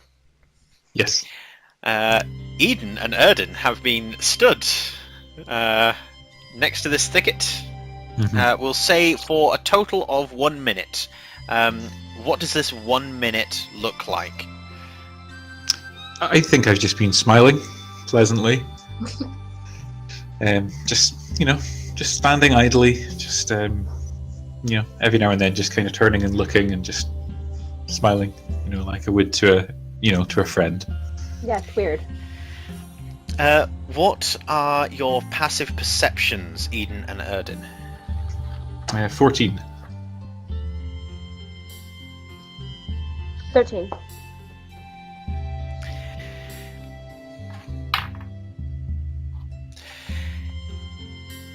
As you're both stood, smiling, shrugging shoulders, giving cold stares at each other.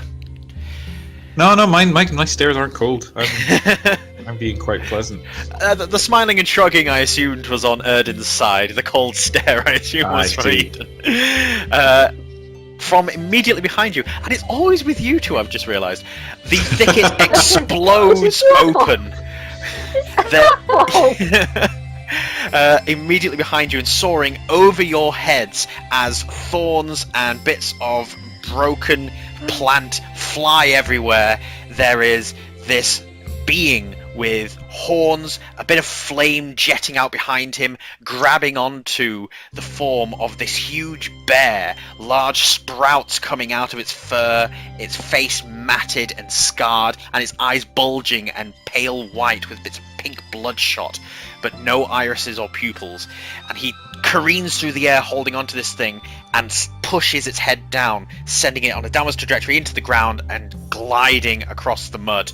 He then raises his fist, and as he brings it crashing down into the bear's face, it strikes, knocking the bear out, and produces a jet of flame as it goes down. As soon as he's punched this bear with his flaming fist, he then stands up, breathing heavily, this strange dark maroon ichor sliding down his fist, which is too thick to really be blood.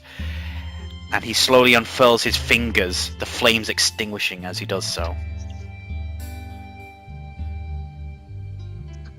Hello.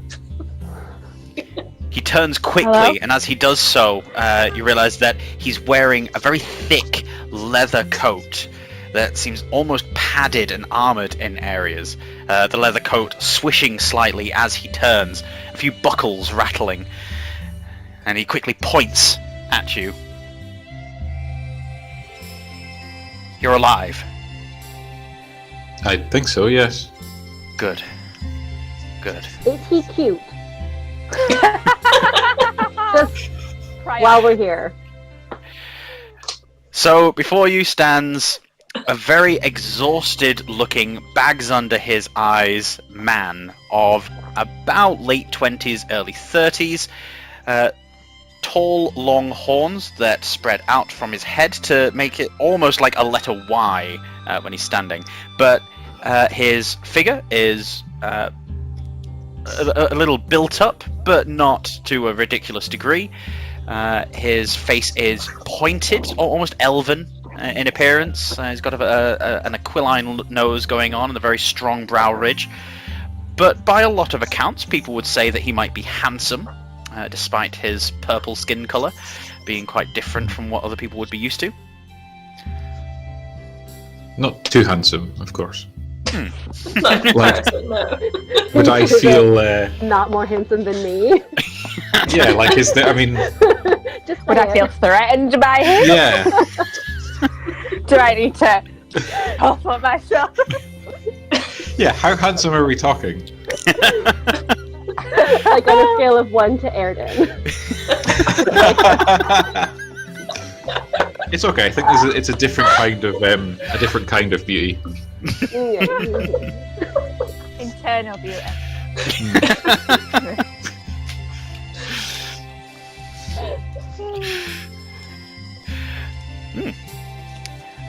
It's good that you're alive.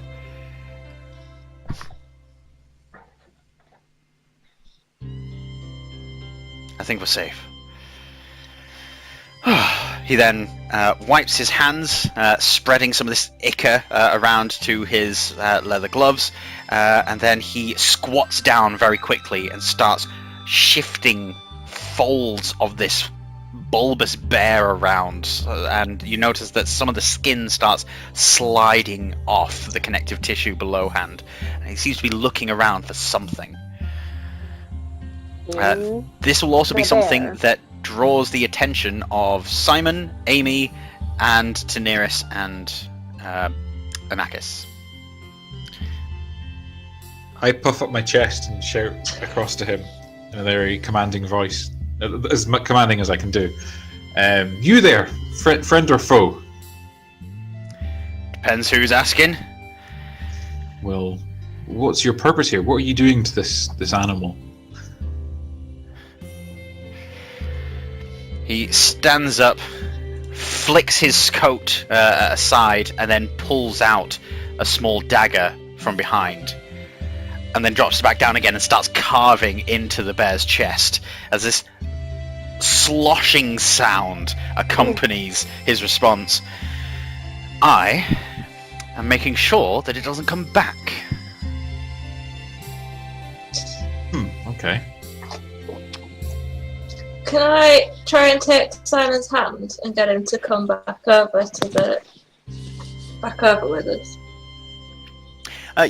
Whether through shock or just otherwise distraction, he takes your hand and doesn't think anything of it, follows you there. Okay.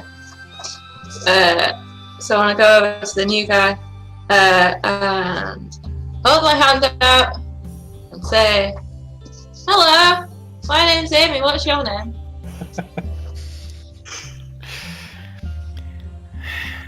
Bit too much sunshine about you. He then stabs harder into the bear's belly and starts cutting around near the groin, and then lifts a massive fat fold, and you see drips of what used to be muscular tissue. The stench of this thing rising up seems to be accompanied by this puff of a cloud of some kind emanating from Oh. the organs within that are putrefying. You notice that there are also tangles of bone or sinew that are blackened and hard as rock inside that he starts to try and peel away and snap. I'm not one for happy hellos. So what do you Okay. have to take out to make sure that it doesn't come back? That's what I'm learning. I'm just sort of watching from a sort of further back, just sort of taking it in. I'm not I'm not comfortable with it at all, so I don't really want to be involved. He knocks his head slightly, as if listening to the ground. I'll be nice. He stands up, slowly takes off his glove, leaving the dagger down in the bear. Takes off a glove, has a bare hand, which is clean of the ichor. Xander. I And he's pointing shake it at his hand heartily. It's a pleasure to meet you, Xander. The pleasure's mine, I assure you. What are you here for?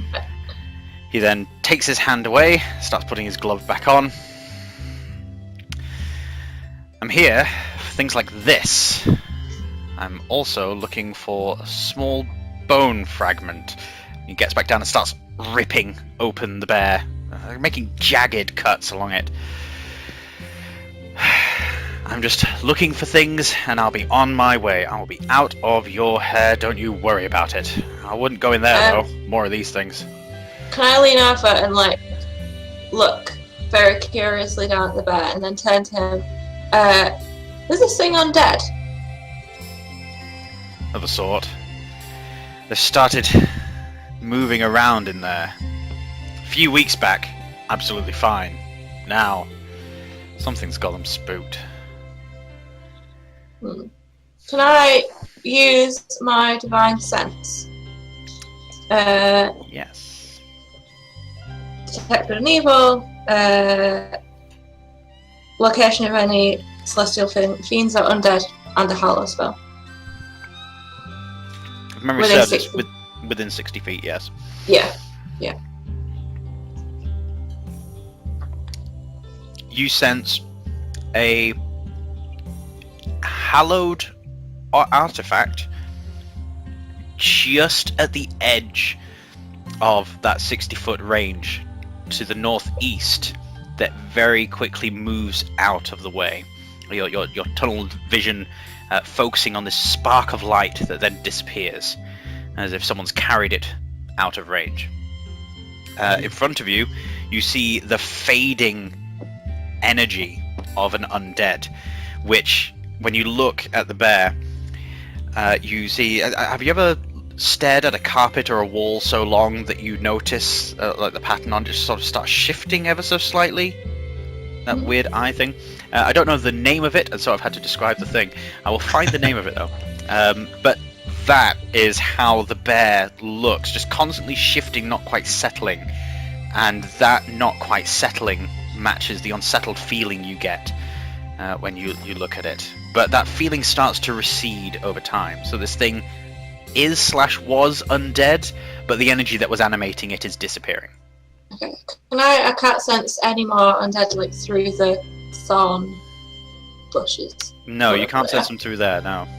Right, okay. And the thing that was 60 feet away, the hollow thing, is that in the opposite direction to the thorns or into the thorns? Sort of skirting around the thorns, around where Taneris was heading. Is it to nearest? It's Is he like- gone now? He is gone. He is gone in that exact direction at the exact same time. Ah, I see. Alright. I turn to the others and stand up straight, like very proud of myself, and say, "Yeah, this thing is undead." I agree. And your new friend, Eden, has some sort of hallowed thing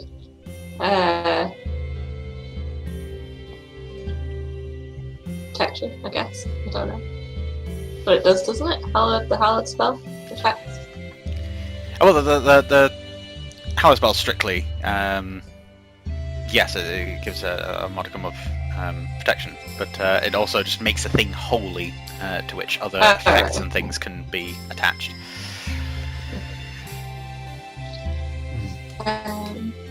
Well, I don't know if we're friends yet. What, but we're all friends, right? Everyone's friends. This guy, I went to the guy on the floor. The bear was once. I nod bear and say, back "Oh there." yes, we're all friends. Well, See? Even the knife guy agrees. Good friends." Maybe not the bear anymore. No, No. maybe not anymore. Hmm.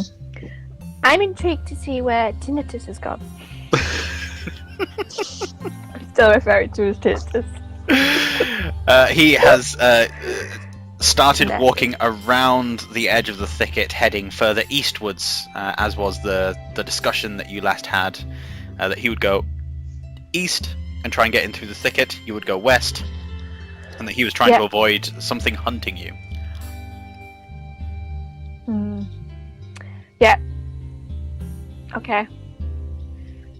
So I think we've probably done here. Have we all done? Can this fellow come and help us? We need to go get. No, I don't think he needs to come and help us. He seems quite happy to stay by himself, and we don't need, another person in the group. I think. so did you, and you're with us. Well, I'm here, so we don't need him. I think that's kind of obvious. You lean sound back over jealous. I lean back over the guy and say, "Would you like to join us?" Nope. And he then finally stabs the dagger deep into what must have been the bear's stomach, which then pops and explodes, followed by this screaming sound, and he pulls the dagger out, and attached is this potato-looking root with vines squiggling and squirming, covered in ichor, which he then pulls off the knife and squishes as it gives its final scream, and he lets it fall to the ground. Right, back to hunting. He cleans the dagger on his leg, puts it back behind him, and just walks back in towards the thicket. Bye. Nice to meet you. He I doesn't turn to the group and say, "Wasn't he handsome?" Yeah. I sort of shout after him and say, "Is there any good way to get in round the other side, in a westerly direction?" He stops, resting Over his there. hand on one of the vines. Are you seriously asking me for directions? Well, you look like you're familiar with the area. You're heading back in there. I step away from Anakis. I'm not with them. not with them.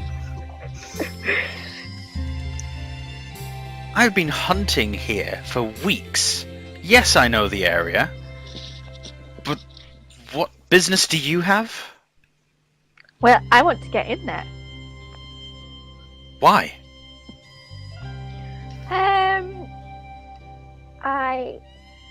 I've been sent by someone very important to get in there. Yeah, we were all sent by someone very important. That's wonderful. Alright. Keep heading west. Go around the edge. About 3-4 miles, you'll find that there's a slight reduction in the thickness. Some elves decided to try and cut through there. I don't know how far they got. How many? About a dozen or so. Okay. Thank you. Turns, dives into the thicket. So the little thing that he crushed in his hand and let fall to the ground, can I pick it up? Yes. Okay. Looking over, it looks like some sort of plant bulb with root things hanging off of it. but the inside of it certainly seems to be more like it was just like filled with some kind of pus, especially from the smell of it. Okay, I think I'll take it with me for now. Might be important for studies. A sack of pus. Studies. Bag. Yeah. Writing that on my sheet. Bag of pus. Oh. 1 bag of pus. Go on amazing adventures. Pick up wonderful magical items like bags Bag of of pus. pus. Go on an adventure, they said. Just It would be fun, they said. Oh no. So, what do we do now, friends? We need to go west. Why do we need to go west specifically? We need to go in this direction because we need to get in from that way because that will be the best way to get in. How do you know? I was given some information by a trustworthy source. That guy, I point over my shoulder at where Tenebris left. Yes. Is he trustworthy? I mean, he's Yes. a friend, but is he trustworthy? They're two different things. Even I know that. I put my hand on Amy's shoulder and say, no one's trustworthy. Not even you. Especially not him. Oh. What's to the west? Is there a path? Is there a path through this thing, or? It might be easier for us to get in that way as opposed to this way where it's much thicker. Okay. We head off Are we take the wagon round to the west? westerly direction. I turn to Simon and look at him. Are you okay to drive? How are you feeling now? he's there biting his nails with his arms crossed. Yeah. Eden, Mm. perhaps we should ration out some of that drink for our kind driver here. Maybe thimble by thimble amounts to get him through. Yeah, that sounds like a terrible idea. I mean, just a nip. He seems Yeah, just a nip. It's fine. It's fine. he's a bit shaken up. It might help. Bit of liquid courage. It's just for my nerves.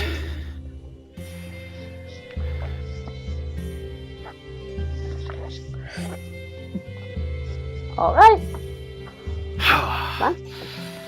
Deep breath. But I'm taking it back. Right, so he quickly takes a sip and hands it back. Oh, much better. Yep, let's ride. Get back in the Put on wagon. my sunglasses.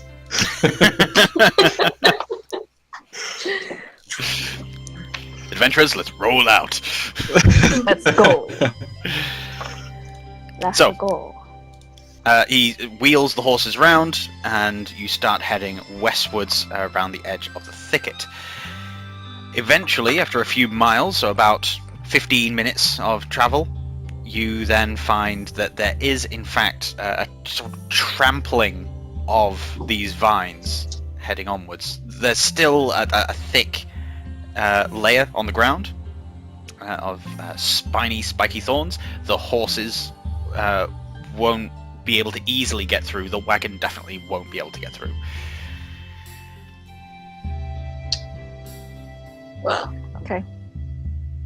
We'll have to leave the horse or the wagon or both here.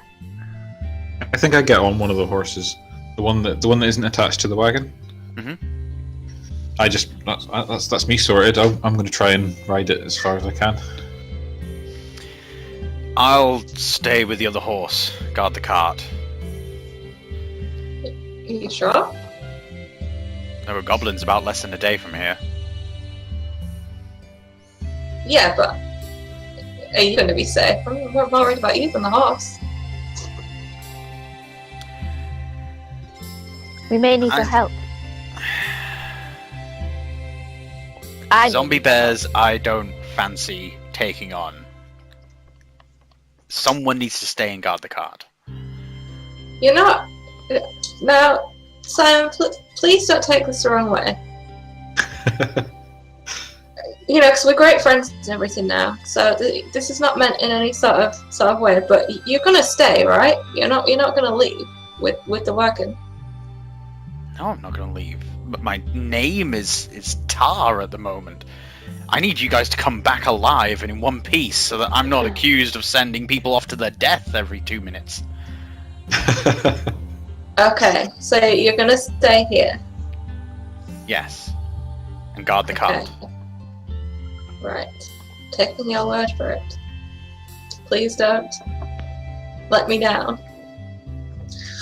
He thinks for a moment and then takes his necklace off and holds it out to you. Give it back when you get back. Okay. You definitely don't need it. It's not like a protection thing for you. No, it's just a symbol of my worship. Okay. But, I mean, yeah, sure. I mean, my Valuable symbol... to me, so don't go running off with it. I do not need monetary possessions in this life, Simon. I will bring it back. Well, they're not going to be any use to you in the next one. Alright, I'll stay here.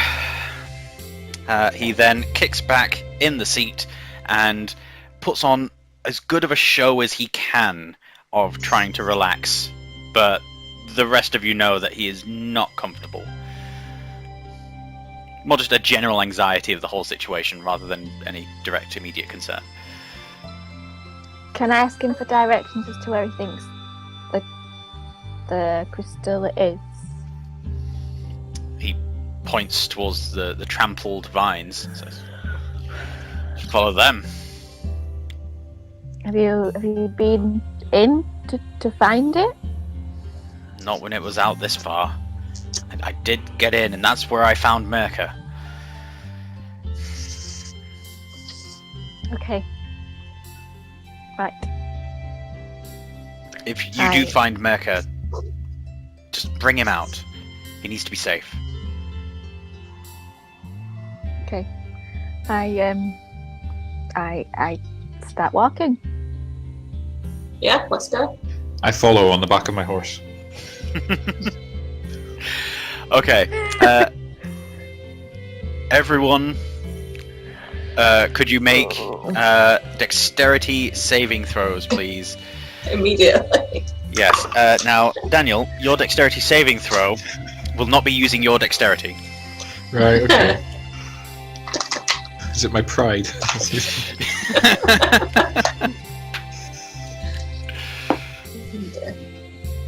Oh no.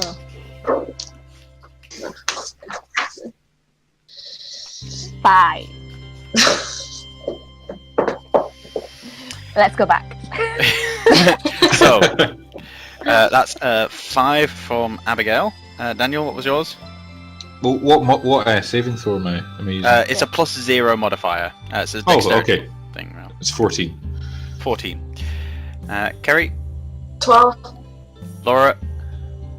16. Nice.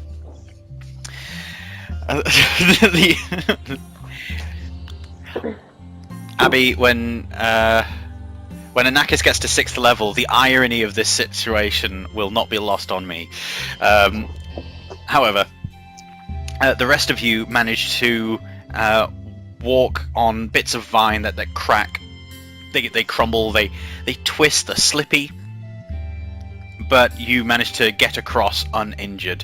Anakis, however, stumbles forward and notices that Nutkin falls off her shoulder, and as she leaps to grab a hold of him, she cradles him in her hands and then realizes that she snagged her arm on a massive thorn. As she lifts herself up to carry on walking, she's got a massive gash down her arm. You have now taken 4 hit points of damage. And I'm going to need you to make a Constitution saving throw now.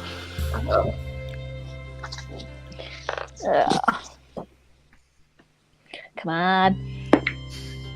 That's 22. That's okay. Nice.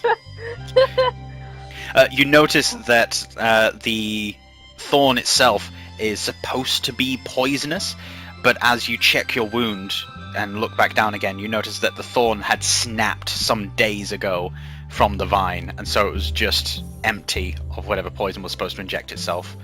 You have managed to avoid being poisoned by these plants, but now you know that they are in fact poisonous. Guys, they're poisonous.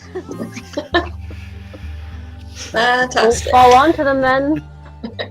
How deep does it look? The cut? No, Or- the trajectory. It looks like you're going to be walking through this stuff for the next mile, maybe more.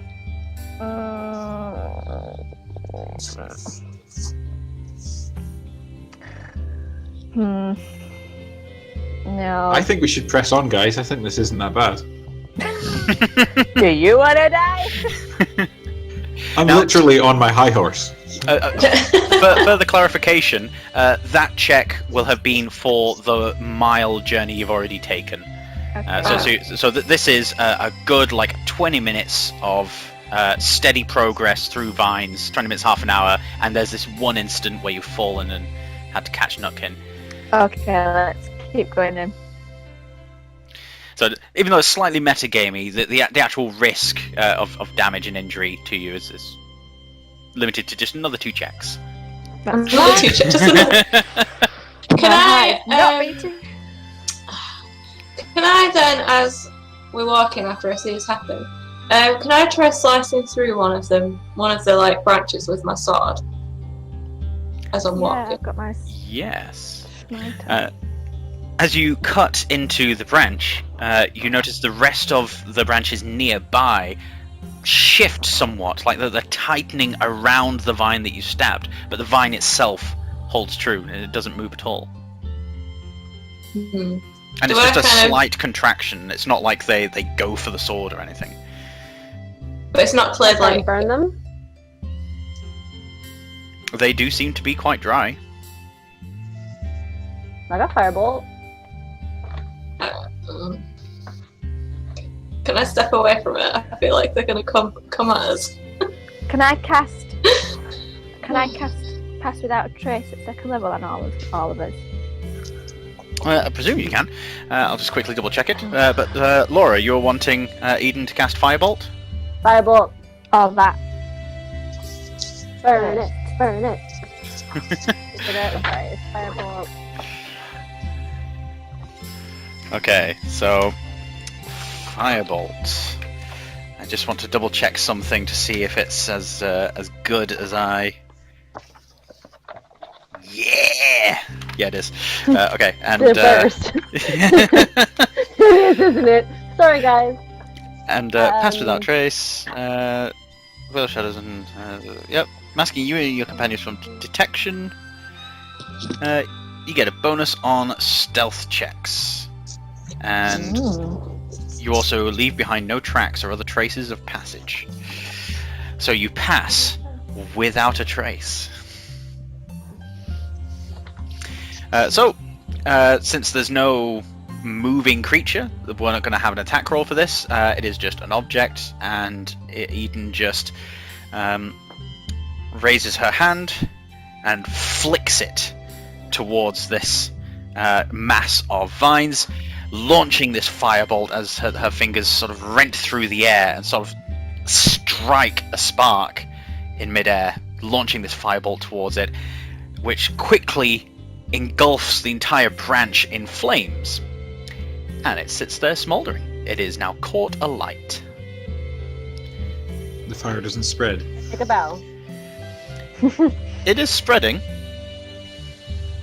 It's just not like a massive. It's not like hit petrol or anything.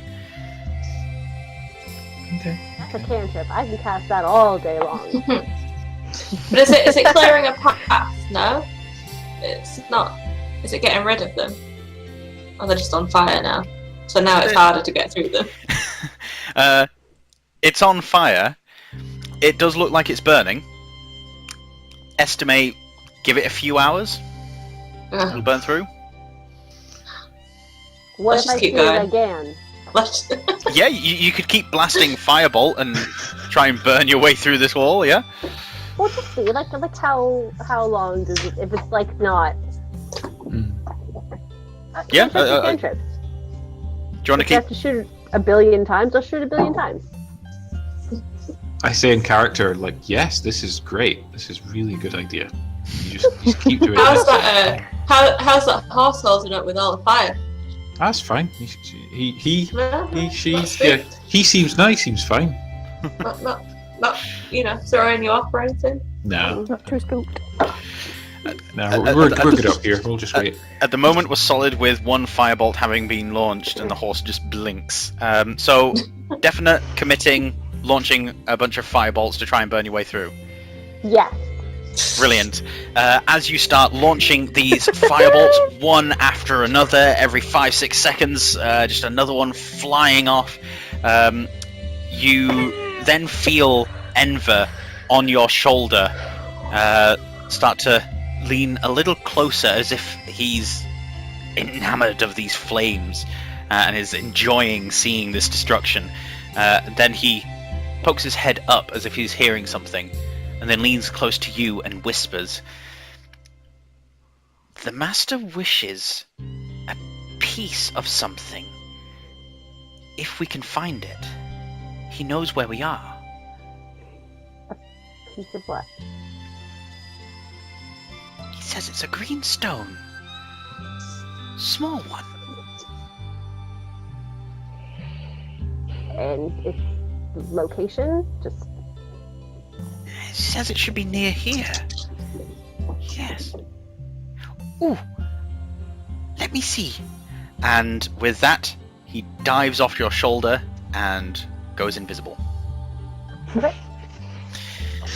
A few more firebolts, and we'll say about 2 minutes of this has passed, and the fire is spreading a lot faster now that there's a lot more of it. The pathway in front of you is entirely in flames, and it started spreading not only along the walls, but has started going along the floor. Daniel, would you mind giving me a wisdom saving throw for the horse? Sure. 16. Nice. The horse stands firm, and you can feel it bristle slightly as the fire starts getting closer and closer. But this thing stares forward. It is not making any move without you telling it to do so. No, that's right. I just pat it and go, good boy, good boy. It's becoming clear, Eden, however, that the fire is now spreading a lot. You've launched 10 bolts at various parts of these vines, and now everything's on fire, and it is spreading. So you've got a wall of fire that is about 20 feet wide. The floor in front of you, about 15 feet in front of you, is now on fire. And it's rising up to the ceiling of this thing, which is about 15 feet tall. Oh, Jesus. Yeah, Eden, I don't think this is good. I think we can't get through a wall of fire. The fire won't burn forever.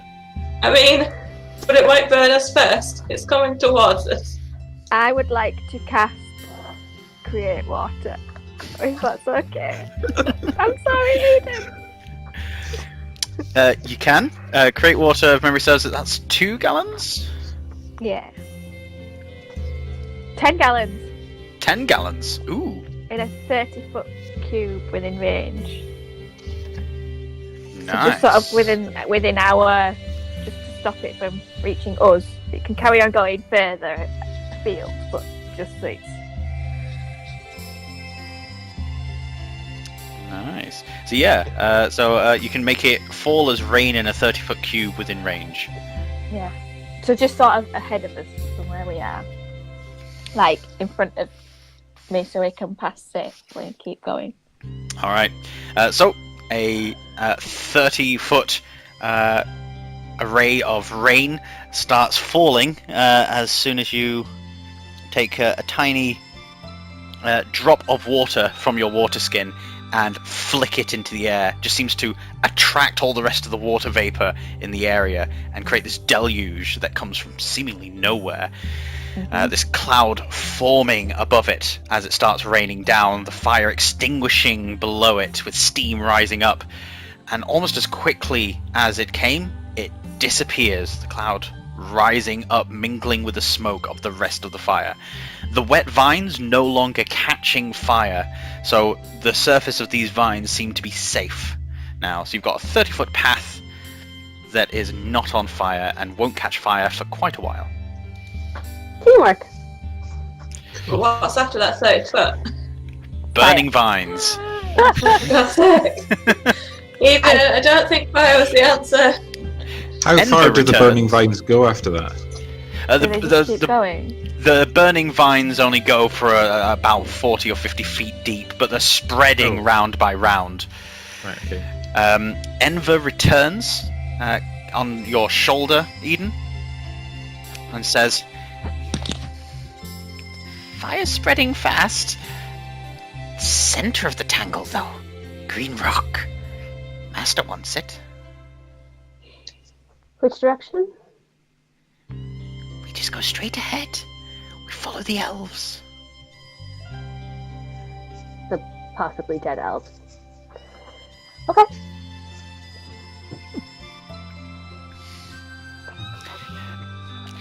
At that, passive perception. Oh, I've written it not next to anyone's name. The passive perception of 14. Was that yours, Daniel? Yes. Yes. While Eden is slightly distracted by a being on her shoulder, you then notice some crashing through the burning vines, coming from your left and your right, as if large hulking forms are approaching. Oh shit. Okay. I don't know, maybe ready my crossbow? Alright. Oh, I've got control flames. What the fuck am I doing? Is that a cantrip as well? Yes. Oh my god. Well, Well- I never played a Druid with a control. I mean, you can still use it. It's a cantrip. You can Yes. still use it. Control the flames. What is the radius? It's 6 in a radius. Oh my god, what are you doing, woman? Right, okay, I want to just push the flames either side of him.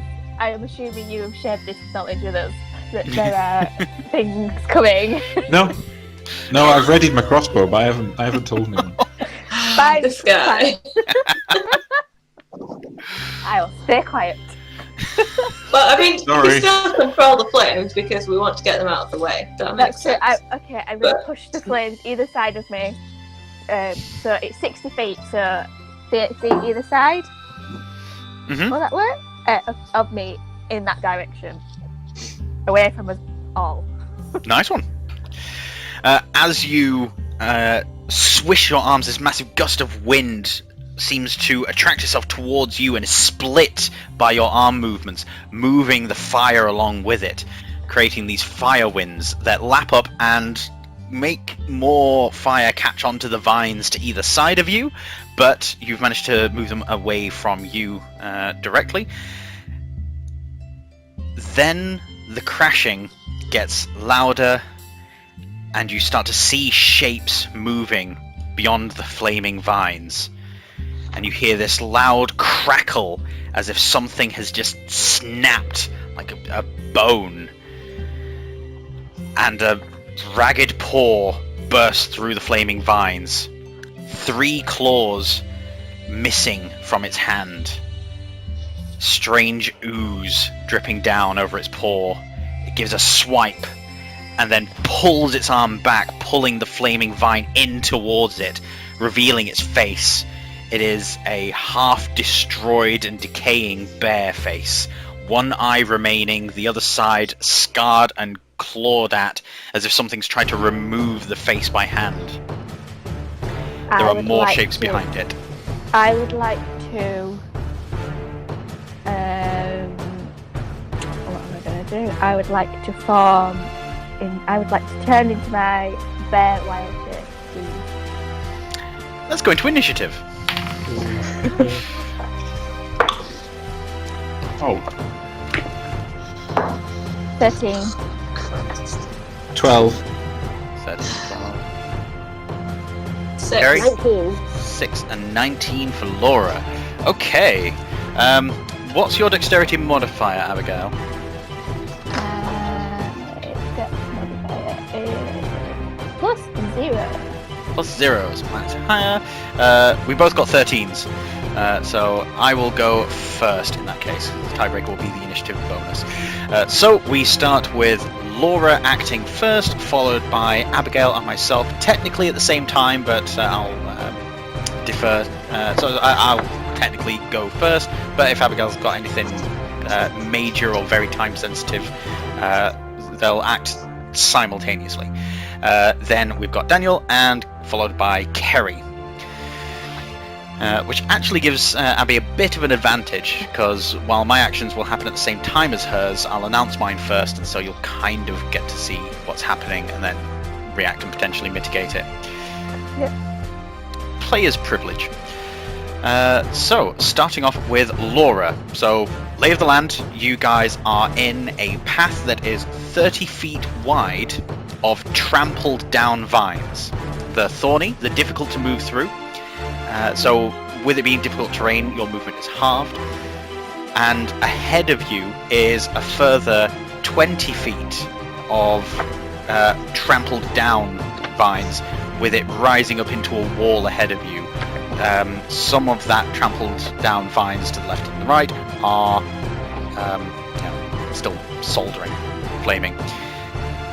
But the wall itself, mostly put out, but you can see flames far behind it, and to the left and right, those walls of vines are still flaming. There are zombie bears to the left. There might be zombie bears to the right. So far, you've just heard noises in that direction. You know that there's at least 2 to the left. You don't know how many there are to the right. You've seen one, and you saw movement over its shoulder. But currently it is also partially obscured by fire and vines. Okay. Right. He's undead, right? Yeah. I was about to say we don't know, but actually we do know, because Kerry found out. Can you poison the undead? Is it cheating if I ask? You can make an intelligence-based nature or history or religion check. Pick one before you roll, and roll for that. They're all the same. Nature. Nature. Okay, make the roll. History. Sorry, history. I haven't rolled yet. Okay. Yeah. 13. While thinking about your tactical options, you are reminded of the story of the defense of Barrand Grove. This is a historical account written in the first person by someone who was later canonized as a saint in the church worshipping the god of judgment. This person was incredibly literal and logical, and so his historical accounts are taken to be, for lack of a better word, gospel. He's considered a very accurate historian. He accounts that fire was used and managed to keep them at bay for times, but didn't seem to cause any additional harm. It just seemed to be an instinctual fear that these human zombies had of the fire. That other types of weapons were attempted to be used, but poison arrows also bore no discernible advantage over regular arrows. Yay. Okay.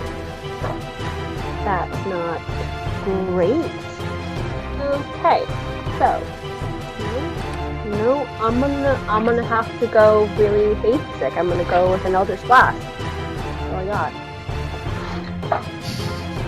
Basic. Eldritch Blast. This is So basic. I'm reminded of that meme now. You know where the clip of the Simpsons thing where all the kids turn around to Bart and it's like, say the line, Bart. I use Eldritch Blast. Such a basic warlock. So Eldritch Blast, spell attack roll, I believe.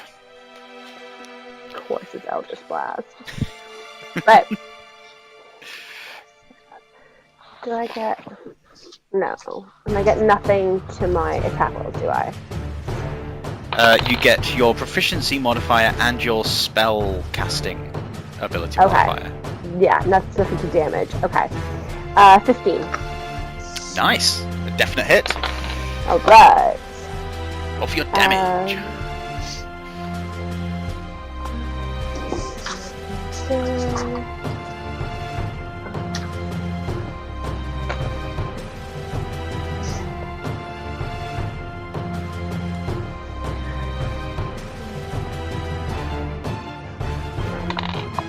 Seven damage. 7 damage. Lame.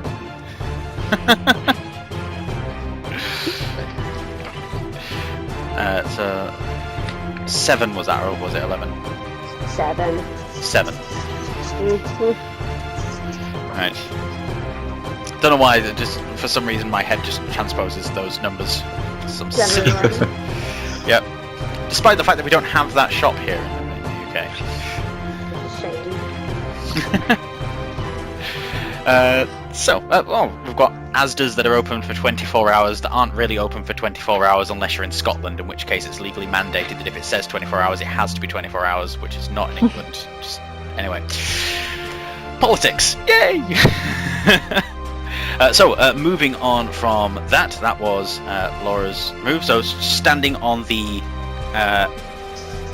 in the middle of the non-flaming bits of vines, you quickly hurl your hand forward, a blast erupts from your hand, and Enver sits clapping on your shoulders as the bolt flies through, bashes through some of the vines, and strikes the bear in the chest.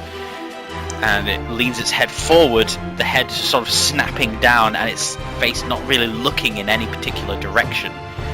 You notice a small grub worm push its way close to the eye socket and just sort of poke and look around. Now, on your initiative, during a combat, it is possible for Enver to act. Now, sending Enver into the midst of battle would perhaps be unwise, he might get hurt, but, strictly speaking, sprites in the monster manual have a short bow. Now, Enver we've described as more like a little Groot monster. I would be fine with him shooting little barbs out. Yes. Yeah. So cute. Oh, I know. So, if you want to make an attack roll on his behalf... Yeah. Natural 20. Nice. Enver needs to come out more often. Apparently. Or it's just this black. This is Enver's dice. Maybe I should start using that one. This is where it gets a little disappointing, actually, because unlike anything else that I've seen, sprites do not roll for their damage. Their short bow attack, because it's so small, does just 1 damage. And the only thing you double on a critical normally is the dice. However, that's a load of nonsense. You've rolled a critical. So, we're going to do 2 things here. One is we're going to double the damage and allow it to add the dexterity modifier on a critical as well, because that needs to happen. Its dexterity is 18, which is a +4, which means that that's a total of 6 damage done by Enver. Enver's additional... Wait.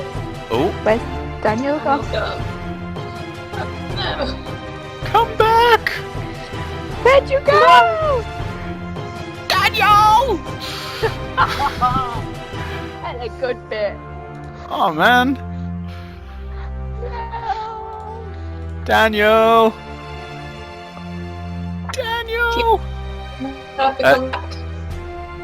Yeah, let's have a quick look to see if we can message him on some medium. Yes. In fact, if someone could do that, what we'll do is, for the sake of the audience, we'll carry on and we'll catch Daniel up when we get back on. So, what would also happen normally with a short bow is there would need to be a saving throw applied, but that's to see if the creature gets poisoned, and we've already established that that wouldn't work. So, we'll say that in future, this will impose disadvantage on the target's saving throw for poison. In this case, it doesn't do anything because it's undead and immune to poison, but I think it's a good thing that we've sort of found this potential issue. Because, yeah, that sucks that they don't get to roll a dice at all, and so technically it doesn't do anything on a critical. Does he have a character sheet? Out of character, sorry. I haven't put together a character sheet myself, but yeah, it might be worth putting together a little character sheet for Ember. Yeah! That's adorable. And then it is 5-1. Yeah. Yeah, I'll send you all the things. So, like, normally that's the sprite. It's like a little pixie thing with a little bow. But I liked Laura's description of Enver quite a lot. I like that being the sprites from now on. Little Groot. Yeah. Evil. Forest Groot, yeah. So next up we have Abby and myself. So the bears decide to mindlessly push forward into the flames through the vines, causing a little bit of damage to themselves, of course. This is a really stupid question, but does my damage increase at all with me being a wild shape? It changes to the creature. Your damage. Okay. So when you wild shape, you transform entirely into that creature, and effectively you gain its hit points as a force field. Sorry, I just had a massive order.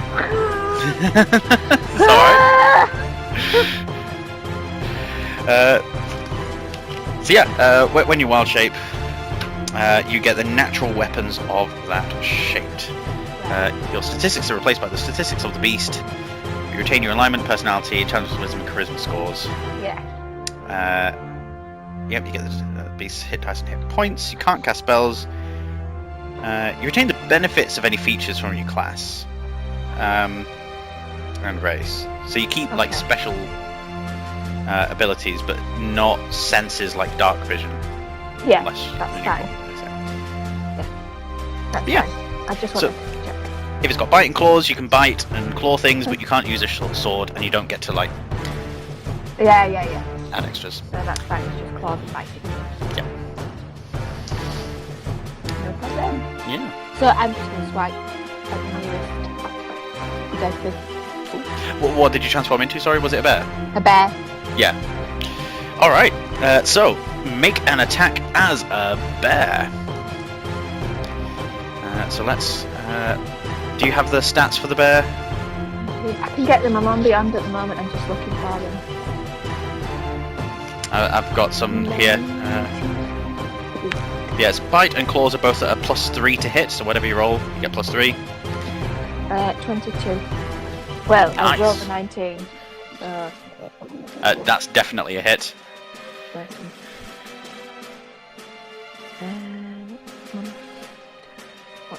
Brown bear. Okay. Oh yeah. Right. Okay. I've got them. Yeah. Okay. Cool. Nice. Yeah. So I'm just gonna claw at the thing at the nearest. So yeah, as it's stumbling towards you, you get to raise your claws. You slash them down across this decaying bear in front of you. It does 2d4 plus 2 slashing damage. 2d4 plus. I thought it was +4. I've got. Oh, you got +4. I've got. I'm looking at black bear. You've turned into a brown bear. You're right. It's 2d6 plus 4. So that would be 14. points of slashing damage. And so, since this is the one that the Eldritch Blast had formerly struck, as it lumbers forward, you rear up, slam your claws down, unable to stop yourself from letting out a bearish grunt as you land down. And the claws... Sorry? I've looked at the active one, it should have been a 4, so yeah, it would be 12 points of damage. Sorry, I've looked at the wrong bear. Ah, right. Yeah, Hello! You're right, Daniel. Hello. Yeah, sorry everyone about that. My internet just completely dropped out. No idea why. Dude. Just, yeah, one of these things. Just reset the router and all that. I know, but it was just the worst, time for it to happen. Oh, man. So sorry, what did I miss? Well, simply that we dealt with the critical hit that Enver dealt with. We've established what happens going forward. Abby's turned into a bear. And, yeah. Awesome. Anakis did as well. Okay. Yeah. And, rent this thing with its claws, and as you drag your claws down across its chest, you rip its chest open, and it collapses down to the floor, its head limping back, and you notice that its neck has been entirely severed the entire time, and it collapses down onto the ground in just a heap. It stinks, but the creature is dead. Yeah. Nice. Excellent. Not Eden, Airden. You are next in the initiative. There is another bear still in the flaming vines behind that is clawing and baying. And to the right, there are still the sounds of crashing vines and flames. Okay. Does the fire seem to be damaging them at all? It did seem to damage them as they walked through it. Okay. And the other thing as well, which I won't do on my turn, I don't think, but it's just for interest, I need to know for later on. I've got Hellish Rebuke, but I don't really know how that works, because it says to cast it when I'm taking damage, but I wouldn't take damage on my turn. Yeah, is it just a... Yeah, it's a reaction. So at the start of your turn, you gain access to an action, and a bonus action, and a reaction. And between the start of your turn and the start of your turn again, you could spend that reaction during someone else's turn, and that could be an attack of opportunity or this spell. So if you do a Hellish Rebuke, you can't then attack someone who moves out of range. Right, okay. That's fine. Cool. Okay. Sorry, because I have that too. Hellish Rebuke. Does that creature have to have attacked you in order to use it as a reaction? Or... Yes, you need to have taken damage from them, which is what happened towards the end of the last episode. We did sort of retcon it a little bit because we got a little out of order, but that's... Yeah. Because that goblin hurt you, you cast Hellish Rebuke. Got it. Yep. Okay. So I use my Crimson Right, which is Right of the Flame, and this is where I imbue a weapon with this magic that basically adds fire damage onto it, but in doing so I hurt myself. Just double check. I take my character level in damage. Great. Okay. Take them 3 points. Okay, yeah, and I now get to add fire damage onto my crossbow. I want to add it onto that because I feel like that would be more useful just now. And I'll fire it at the nearest bear, the one that I can see, basically. Not me. No, yeah, that's a good point. Well, no, I presume I know. I can keep track of which one's which. I'm the black bear. Okay. You're a brown bear. No, I'm black now. Oh. I changed. Yeah, it was my bad. I was the black. I'm the black.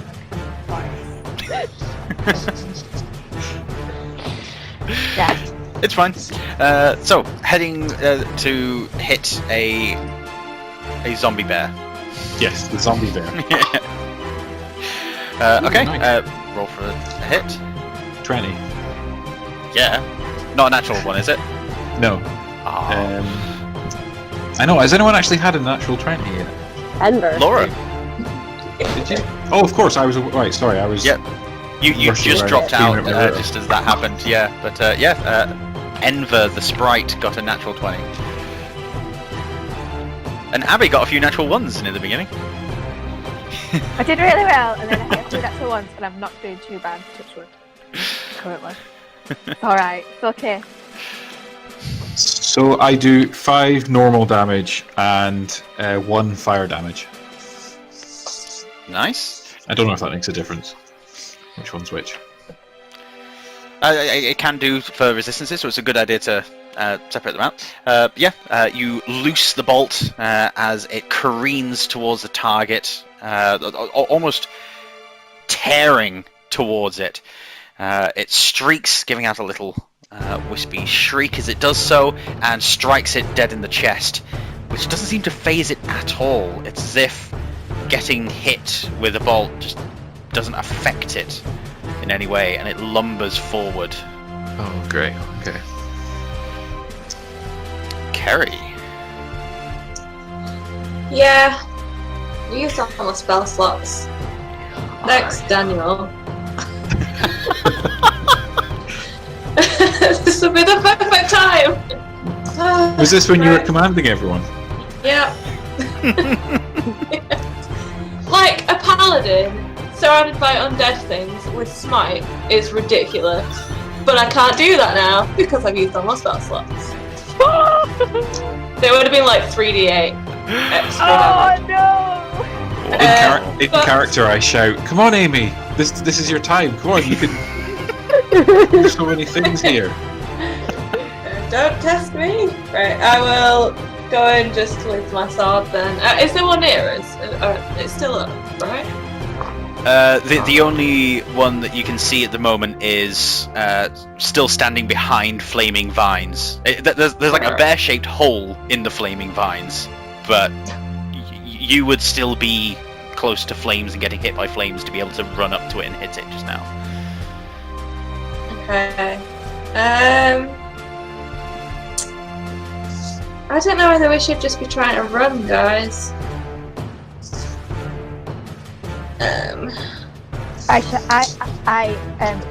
Roll.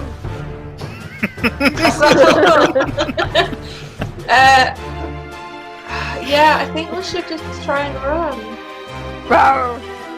I think. Nodding my head. So how far is there of on fire pathway? Is the whole way clear now? It's not clear, but if Anakis turns back into a druid, then she can use the control flames to move the flames out of the way, and you guys can just barge through the vines in front of you. Yeah. But it's all still on fire. Yeah, so immediately it's not. There's a stretch of about 15 feet that's not on fire, and then beyond that there's more flames. Right. Okay, I'm gonna move up to the point where we hit the wall of flame again, and I'm just gonna hold an action to attack if something gets too close to me and gets in range. All right, Laura. It's back around to you and Enver. Okay. Can I use my history to find out if we take necrotic damage? You can, but I'm gonna ask that it takes up your bonus action to do so. Okay. Okay. All right, make a roll.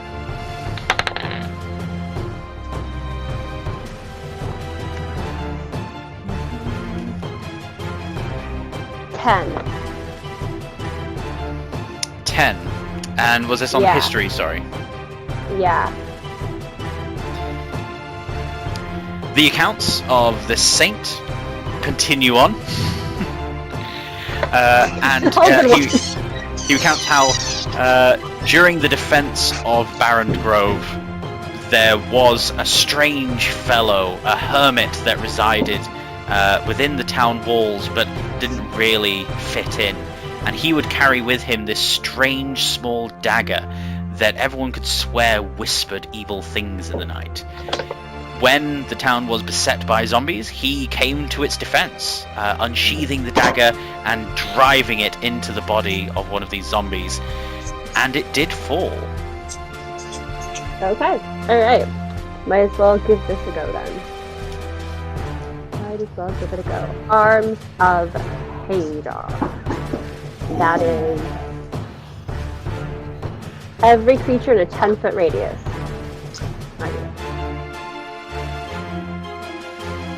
Yeah, would we be affected by that? If it's just 10 feet, no, it's Arms of Hadar are wonderful. I love them. So Each Yeah, they're so creature flavorful. a strength saving throw.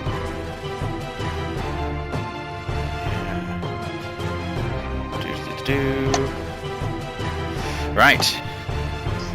Strength saving throw. Rolled a natural 1.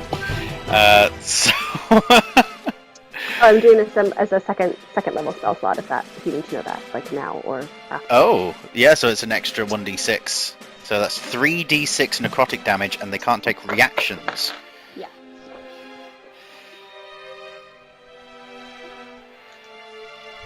Give me the damage. How many? Oh, 14. 14. Holding your hands in the position that they were for Eldritch Blast, you then reposition yourself, holding your hands forward, stretching your fingers out, and then clasp them shut slowly. As Enver tenses up on your shoulder, he holds in close to you as you both feel the strength of Selendar coming from you and almost walking out of you.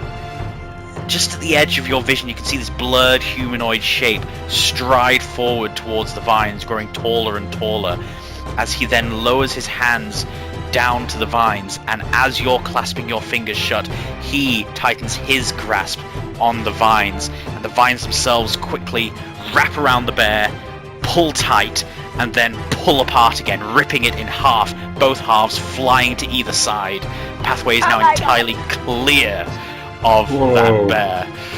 Whoa. Awesome.